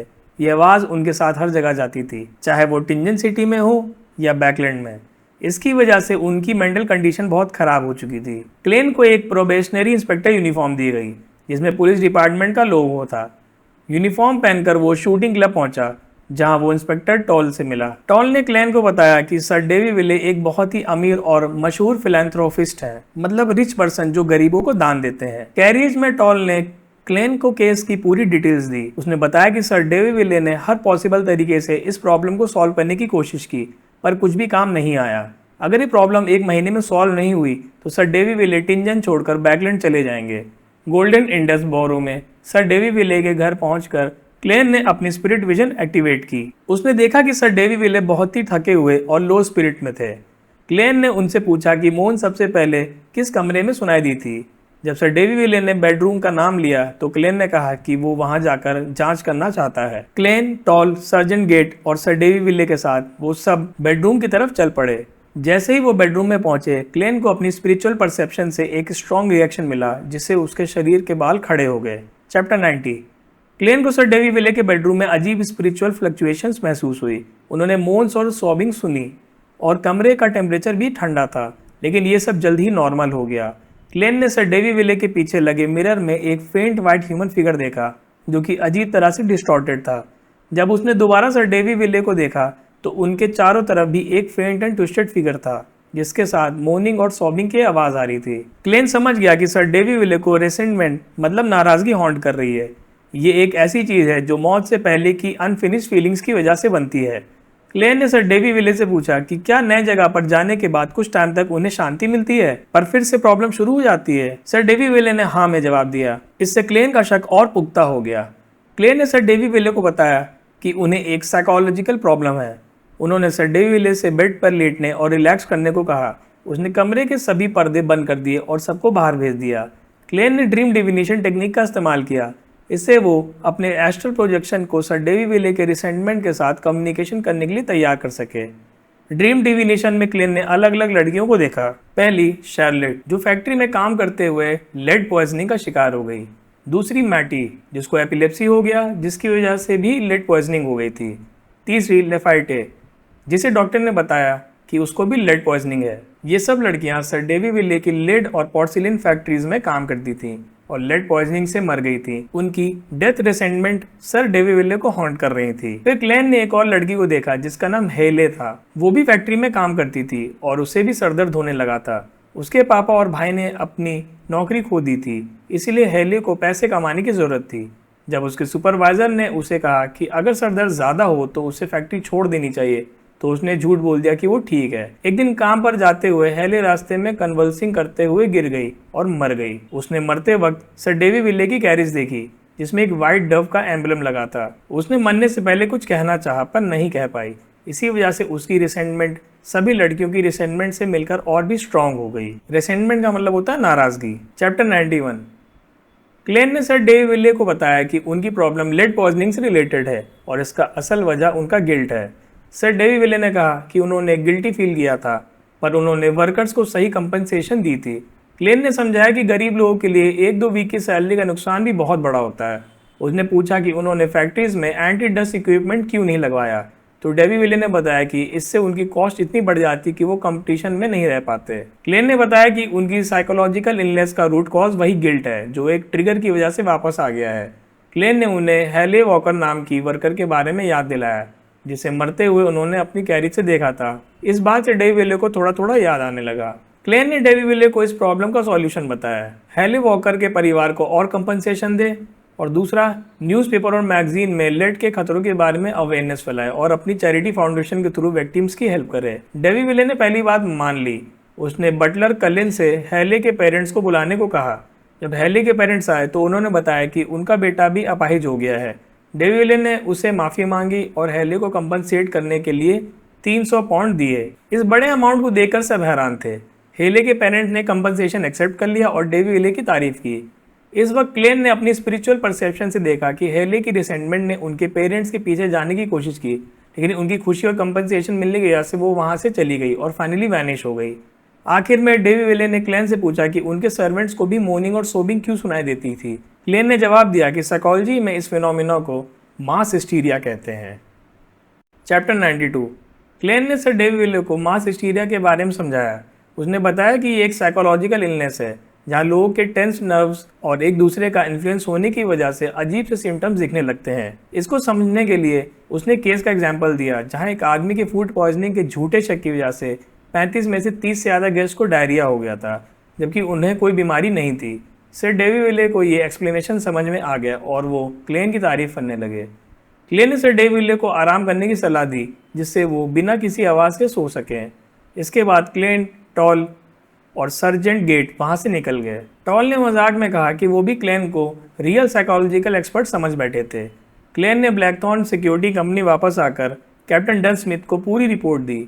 उसने बताया कि सर डेवी विले की प्रॉब्लम उनके लेड और पोर्सिलेन फैक्ट्रीज से आई थी, जहां कई वर्कर्स की लेड पॉइजनिंग से मौत हो गई थी। उनकी रिसेंटमेंट मतलब नाराज़गी ने सर डेवी विले को हॉन्ट करना शुरू कर दिया था, जो कि उस वर्कर की मौत से शुरू हुई थी जिसने मरते वक्त सर डेवी विले की कैरेज को देखा था। डन ने इसे एक सोसाइटल प्रॉब्लम माना और क्लेन को उसकी ऑफिशियल मेंबरशिप का जश्न मनाने के लिए प्रपोज किया। क्लेन ने अगले दिन का टाइम मांगा क्योंकि वो ड्रीम डिविनेशन की वजह से बहुत थका हुआ था। डन ने प्रपोजल एक्सेप्ट कर लिया और हेली वॉकर के पेरेंट्स को टिंजन छोड़कर कहीं और बसाने के इंतजाम करने का वादा किया ताकि उनके पास आई दौलत की वजह से वो किसी मुसीबत में ना फंस जाए। घर आकर क्लेन ने आराम किया और फिर टैरोट गैदरिंग के लिए खुद को तैयार किया। उसने जस्टिस, ऑड्रे और द हैंगमैन एल्गर को मैसेज भेजा। ऑड्रे अपनी गोल्डन रिट्रीवर सूजी के साथ थी, जो कि एक स्पेक्टेटर थी। ऑड्रे ने मजाक में सोचा कि अगर सूजी को भी टैरोट गैदरिंग में शामिल कर लिया जाए तो कितना अजीब लगेगा। सोनिया सी में एल्गर विल्सन भी टैरोट गैदरिंग के लिए तैयार था। उसने पहले से ही कैबिन में जाकर बेहतरीन शराब पी ताकि उसके इमोशन शांत हो जाए। उसने सोचा कि मिस्टर फूल और टैरोट गैदरिंग कितना मिस्टीरियस है और इस बात से वो थोड़ा एंग्शियस भी था। चैप्टर 93। क्लेन, मिस्टर फूल ने ऑड्रे मतलब जस्टिस और एल्गर द हैंगमैन के साथ एक और टैरोट गैदरिंग किया। ऑड्रे ने एम्परर रोजेल की डायरी का एक और पेज दिया। डायरी में रोजेल ने ब्लास्फेमी लेट के नाम पर सवाल उठाया। उसने ये भी बताया कि वो मिस्टर ज़ारातुल से मिला, जो एक मिस्टीरियस और पावरफुल बियॉन्डर था और सीक्रेट ऑर्डर का लीडर था। ज़ारातुल ने रोजेल को बताया कि वो खुद एक सीर सीक्वेंस 9 बियॉन्डर था और उसने रोजेल को एक्टिंग मेथड के बारे में बताया जिससे पोशन जल्दी डाइजेस्ट हो जाती है। ज़ारातुल ने रोजेल से गॉड ऑफ क्राफ्ट्समैनशिप के चर्च से एक सील्ड आर्टिफैक्ट चुराने में मदद करने को कहा था। रोजेल ने डायरी में मजाक में कहा कि वो हाई सीक्वेंस बियॉन्डर बनने पर हर सीर को पीटेगा। डायरी पढ़ने के बाद क्लेन ने ऑड्रे और एल्गर को एक्टिंग मेथड के बारे में और जानकारी दी, जिसमें उसने रोजेल की डायरी से मिली इन्फॉर्मेशन का इस्तेमाल किया। उसने बताया कि इस मेथड से पोशन हाफ अ ईयर या इससे भी जल्दी डाइजेस्ट हो सकती है। ऑड्रे ने साइकोलॉजी एल्केमिस्ट के बारे में पूछा, पर एल्गर ने उससे पहले अपने स्पेक्टेटर पोशन को डाइजेस्ट करने की सलाह दी। एल्गर ने यह भी बताया कि ऑरोरा ऑर्डर का एक लिसनर ट्रू क्रिएटर की तलाश में है। उसने ट्रू क्रिएटर के बारे में कुछ डिटेल बताई, जैसे द हैंड जायंट और आई बिहाइंड द शैडो कर्टेन्स। जब एल्गर ने पूछा कि उसने ट्रू क्रिएटर के बारे में क्या सोचा है, तो क्लेन ने कैप्टन डन स्मिथ की बताई हुई कहानी को याद किया जिसमें एक उल्टा लटका हुआ आदमी था। इसीलिए उसने जवाब में कहा कि वो ट्रू क्रिएटर को द फॉलिंग क्रिएटर कहना पसंद करेगा। चैप्टर 94। एल्गर ने क्लेन की बात को गहरी सोच में ले लिया, जिसमें क्लेन ने ट्रू क्रिएटर को द फॉलिंग क्रिएटर कहा था। एल्गर ने भी कहा कि ट्रू क्रिएटर के फॉलोअर्स अक्सर लूजिंग कंट्रोल या साइकोपैथ्स बन जाते हैं। इस दौरान ऑड्रे, जस्टिस ने एल्गर द हैंगमैन से अलग अलग मिस्टीरियस ऑर्गेनाइजेशंस और कल्ट्स के बारे में जानकारी मांगी। इसके बदले में उसने 1000 पाउंड्स या जेमस्टोन्स देने की पेशकश की। एल्गर ने यह ऑफर एक्सेप्ट कर लिया। एल्गर ने एक एक करके ऑर्गेनाइजेशंस के बारे में बताया। सबसे पहले उसने मोसेस एसेटिक ऑर्डर के बारे में बताया, जो पहले एक रिस्पेक्टेबल ऑर्गेनाइजेशन थी। इसके मेंबर्स हिडन सेज नाम के एक नॉन एंथ्रोपोमॉर्फिक गॉड में बिलीव करते थे।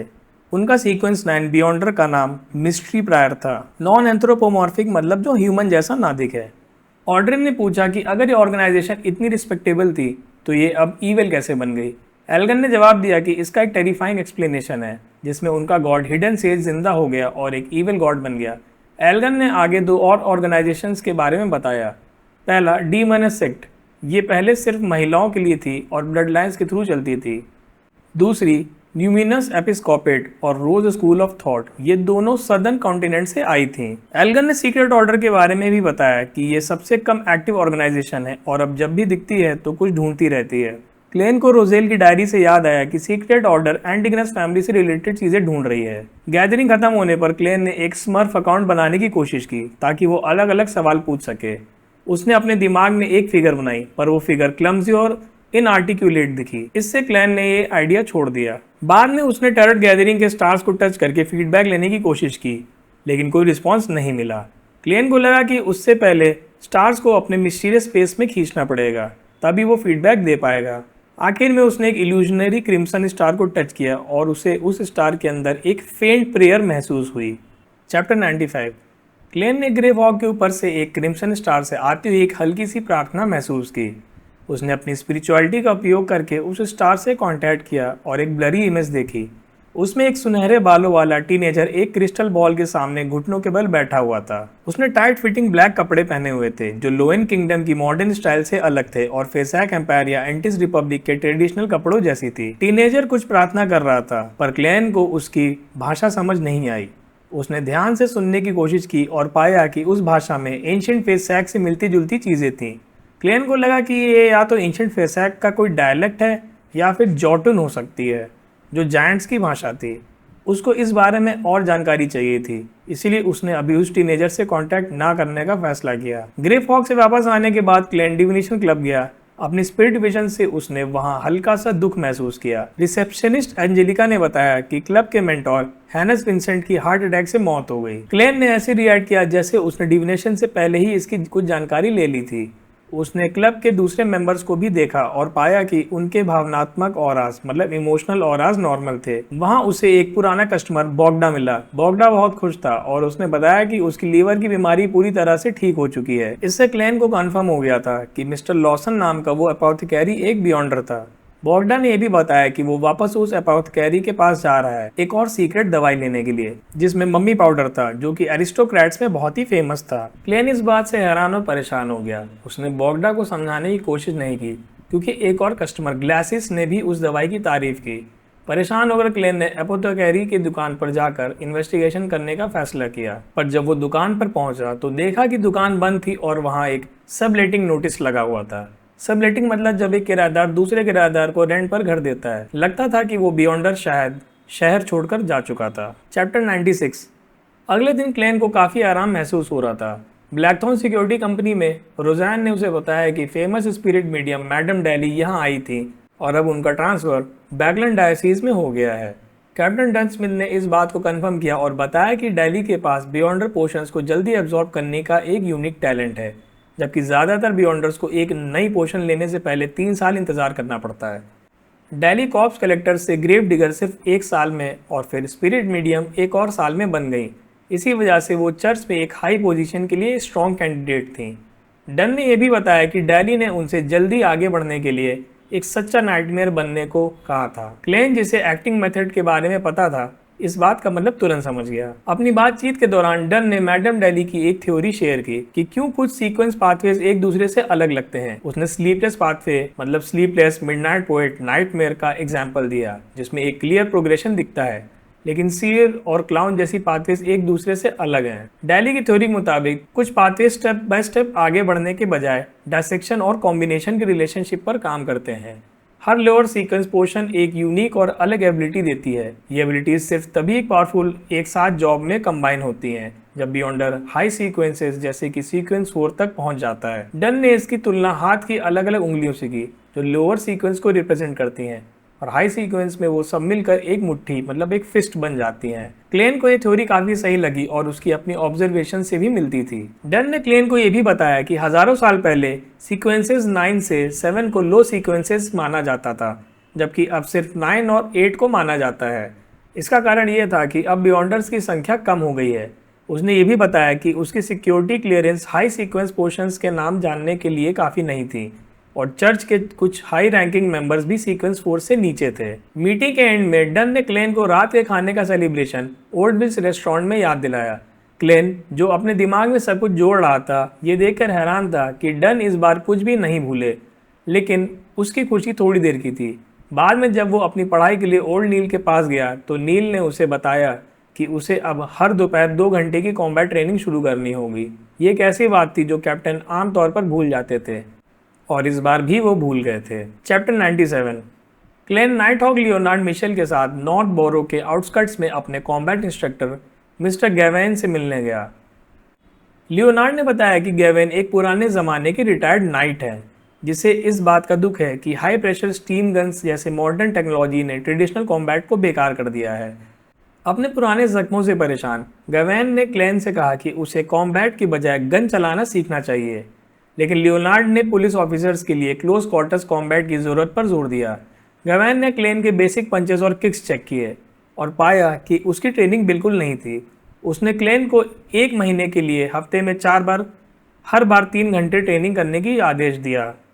ट्रेनिंग में डंबल से स्ट्रेंथ ट्रेनिंग, स्क्वाट्स, रनिंग और रोप स्किपिंग जैसी बेसिक एक्सरसाइजेस थी। इस ट्रेनिंग से क्लेन पूरी तरह से थक गया। उसी शाम ब्लैकथॉर्न सिक्योरिटी कंपनी ने ओल्ड विल रेस्टोरेंट में एक डिनर रखा, जिसमें क्लेन के ऑफिशियल नाइट हॉक बनने का जश्न मनाया गया। दावत में सारे टीम मेंबर्स मौजूद थे, जिसमें कैप्टन डन स्मिथ और दूसरे नाइट हॉक्स जैसे Leonard Mitchell, Royal Reddin, Kinley White और सीका ट्रॉन शामिल थे। अपनी ट्रेनिंग से थका हुआ क्लेन को पहले तो भूख नहीं थी। दूसरे मेंबर्स खासकर लियोनार्ड ने उसके प्लेट का काफ़ी खाना खा लिया, लेकिन जब उसने आइसक्रीम चखी तो उसकी भूख वापस आ गई। ये देखकर कि सारी प्लेट्स खाली हो चुकी थी, उसने कैप्टन से एक और प्लेट ऑर्डर करने के लिए पूछा। पूरी टीम हंसने लगी और डन ने उसे खुशी से 2 प्लेट ऑर्डर करने की इजाज़त दे दी। क्लेन ने तुरंत ही एक ब्लैक पेपर स्टेक पूरा कर दिया और उसे काफ़ी सेटिस्फैक्शन मिला। इस दावत का टोटल बिल 5 पाउंड्स 9 सोली और 6 पेंस था, जिसमें से ज़्यादा पैसे शराब पर खर्च हुए थे। अगले दिन सुबह क्लेन हद से ज़्यादा थका हुआ जगा। उसकी बॉडी का हर मसल दर्द कर रहा था, जिससे उसे मिलिट्री ट्रेनिंग की याद आ गई। उसकी छुट्टी होने के बावजूद उसने उठने के लिए काफ़ी स्ट्रगल किया, क्योंकि उसे अपने मेंटोर से मिलना था और रिसर्च के लिए यूनिवर्सिटी लाइब्रेरी जाना था। जब उसकी बहन मेलिसा ने उसकी अजीब बॉडी लैंग्वेज और धीमे चलने का तरीका देखा, तो उसने उससे पूछा कि उसे क्या हुआ। चैप्टर 98। क्लेन अपने इंटेंस कॉम्बैट ट्रेनिंग से सोर मसल्स के साथ उठता है। जब उसकी बहन मेलिसा उससे इसके बारे में पूछती है, तो वो सच बताने से बचता है। वो बताता है कि एक सिक्योरिटी कंपनी के हिस्टोरिकल एंड रेलिक कंसल्टेंट के रूप में उससे फील्ड वर्क और मुश्किल इन्वायरमेंट्स को हैंडल करने के लिए फिजिकली फिट होना ज़रूरी है, इसीलिए वो कॉम्बैट ट्रेनिंग कर रहा है। मेलिसा को ये अनजेंटलमैनली लगता है, लेकिन क्लेन रिप्लाई करता है कि एक ट्रू प्रोफेसर को केन उठाकर प्रिंसिपल्स ऑफ फिजिक्स का इस्तेमाल करना आना चाहिए जब भी कोई पोलाइट ना हो। मेलिसा थोड़ी देर के लिए चुप हो जाती है और क्लेन अपने एग्जैजरेटेड लिम्पिंग से थोड़ा ह्यूमिलेटेड फील करते हुए सीधा खड़ा हो जाता है और बाथरूम तक नॉर्मली चला जाता है। लेकिन बाथरूम के अंदर वो दर्द से कराहता है, जो उसकी मसल सोरनेस की सिवियरिटी को कंफर्म करता है। जब उसकी सोरनेस खत्म हो जाती है तो क्लेन अपने पुराने मेंटोर के ऑफिस को यूनिवर्सिटी में जाता है। वहाँ वो अपने मेंटोर के फ्रेंड मिस्टर एजिक को देखकर सरप्राइज हो जाता है। एजिक जो एक एकेडमिक है और उनका बिहेवियर मिस्टीरियस है, क्लेन को बताते हैं कि उनका मेंटोर एक मीटिंग में है और उन्होंने उन्हें वेट करने के लिए कहा है। एजिक नोटिस करते हैं कि क्लेन पहले से ज़्यादा एनर्जेटिक और जेंटलमैनली लग रहा है। क्लेन एक बुक मांगता है, research of the Hornasis man peaks relics, और एजिक उसे वो बुक देते हैं। बुक पढ़ते हुए क्लेन एंशिएंट सिविलाइजेशन के बारे में कुछ की पॉइंट्स नोट करता है। पहला, वो एक एंशिएंट नेशन में एक एडवांस सिविलाइजेशन थी। दूसरा, वो ruler of the Evernight mother of the sky नाम के गॉड की पूजा करते थे। तीसरा, सबसे अनयूजुअल डिटेल ये है कि वहाँ कोई ग्रेव्स नहीं मिली, लेकिन वॉल म्यूरल्स दिखते हैं कि लोग मरने के बाद फैमिली को प्रोटेक्ट करते हैं और उन्हें 3 दिन तक घर में रखा जाता था, उसके बाद वो गायब हो जाते थे। चौथा, लगता है कि पूरा नेशन अचानक गायब हो गया था, अपना घर और बिलोंगिंग्स वही छोड़कर। क्लेन तुरंत बुक के डिस्क्रिप्शन और अपने सपने में देखे हुए ग्रैंड पैलेस के बीच की सिमिलैरिटीज़ को पहचान जाता है। वो कंक्लूड करता है कि उसका ड्रीम नेशन ऑफ एवरनाइट के एंशिएंट रून्स से रिलेटेड है, जिसके बारे में उसने पहले एंटीगोनस फैमिली की नोटबुक में पढ़ा था। जैसे क्लेन अपने नोट्स फिनिश करता है, एजिक रिवील करता है कि उन्होंने कुछ डिविनेशन किया है और उन्हें क्लेन के फेट में डिसहार्मनी महसूस हुई। क्लेन, जो एक एकेडमिक से ऐसी बात सुनकर अम्यूज हो जाता है और डिटेल्स पूछता है, एजिक एक्सप्लेन करते हैं कि एक सिंगल कोइंसिडेंस नॉर्मल है, लेकिन 3 कोइंसिडेंसेस के बाद ये सोचना ज़रूरी है कि क्या कोई इंटरनल फैक्टर उन्हें इन्फ्लुएंस कर रहा है। क्लेन रिसेंट इवेंट्स के बारे में सोचता है, एंटीगोनस फैमिली का मिलना, क्रिमिनल रे बीवर का अजीब बिहेवियर और सेलेना नाम की एक लेडी का सीक्रेट इनकांटेशन डिस्कवर करना, जिसकी वजह से एक डेथ हुई। वो एग्री करता है कि उसके साथ कुछ कोइंसिडेंसेस हुए हैं। एजिक और इन्फॉर्मेशन नहीं दे पाते, ये कहते हुए कि वो अ रियल सीयर नहीं है। क्लेन ये सोचकर कि एजिक एक चार्लेटन की तरह बिहेव कर रहे हैं, चुपके से एजिक पर अपनी स्पिरिट विजन का यूज़ करता है, लेकिन उनका ऑरा कम्प्लीटली नॉर्मल दिखता है। चैप्टर 99। मिस्टर एजिक से बात करने के बाद क्लेन ने उन कोइंसिडेंसेस की डिविनेशन करने का फैसला किया। शुरू में उसके कमरे में की गई डिविनेशंस, जिसमें स्पिरिट पेंडुलम और ड्रीम डिविनेशन दोनों शामिल थे, उसे किडनैपर्स, रे बीबर या सेलेना वाली घटनाओं में किसी भी बियॉन्डर का हाथ होने का कोई सबूत नहीं मिला। उसने सोचा कि वो ज़्यादा सोच रहा है, पर फिर भी उसको शक था। फिलहाल आंसर के लिए क्लेन ने ग्रे फॉग के ऊपर के मिस्टीरियस स्पेस में डिविनेशन करने का फैसला किया। उसने कागज़ पर लिखा, the kidnapping of Elliott was due to beyonder elements, मतलब एलियट का किडनैपिंग बियॉन्डर के कारण ही हुआ था। पेंडुलम क्लॉकवाइज घूमा और उसकी इस शंका को पक्का कर दिया। शॉक्ड होकर उसने रियलाइज किया कि कोई शक्तिशाली एंटिटी उसकी रियल वर्ल्ड की डिविनेशन को छुपा रही थी। उसके बाद उसने किडनैपिंग का असली कारण जानने के लिए ड्रीम डिविनेशन किया। अपने सपने में उसने एक कलरफुल लॉन और फूलों का एक फ्रैगमेंटेड सीन देखा, जिसके पीछे एक डार्क रेड चिमनी की इमेज थी। सपना अचानक खत्म हो गया और क्लेन डर से भर गया। उसने महसूस किया कि वो सब धागे पर नाचते हुए कठपुतलियों जैसे थे। उसे इस बात की टेंशन थी कि वो कैप्टन डन स्मिथ को इसके बारे में कैसे बताए, क्योंकि उसकी रियल वर्ल्ड की डिविनेशन तो सब नॉर्मल बता रही थी। अपनी शक्ति बढ़ाने और सच्चाई जानने के लिए क्लेन ने एक नया प्लान बनाया। उसने सोचा कि वो जल्दी से अपनी सीर पोशन को डाइजेस्ट करेगा, क्लाउन पोशन के बारे में ज़्यादा इन्फॉर्मेशन इकट्ठा करेगा और मिस्टर एजिक के साथ इंटरेक्ट करके जानने की कोशिश करेगा कि उसको क्या पता है। ग्रे फॉग के ऊपर की स्पेस का यूज करके उसने कुछ नई डिविनेशंस की। पहली, the corresponding sequence 8 of sequence 9 seer is clown, मतलब सीक्वेंस 9 सीयर की अगली सीक्वेंस 8 क्लाउन है। पेंडुलम ने क्लॉकवाइज घूमकर इस बात को कंफर्म किया। दूसरा, the corresponding sequence 8, 7, 6 and 5 of seer would grant at least one brand new unrelated power, मतलब सीयर की अगली सीक्वेंस 8, 7, 6 और 5 में कम से कम एक नई और पहले से अलग पावर मिलेगी। पेंडुलम बिना हिले रुका रहा, जिसका मतलब था कि इसके बारे में उसके पास काफ़ी इन्फॉर्मेशन नहीं थी। इसके बाद उसने गोड स्किन पर एक स्टेटमेंट लिखा, clues to the clown potion, clown potion के बारे में क्लूज अगले डिविनेशन की तैयारी के लिए। चैप्टर 100। क्लाउन पोशन के बारे में क्लूज ढूंढने के लिए क्लेन ने ड्रीम डिविनेशन किए।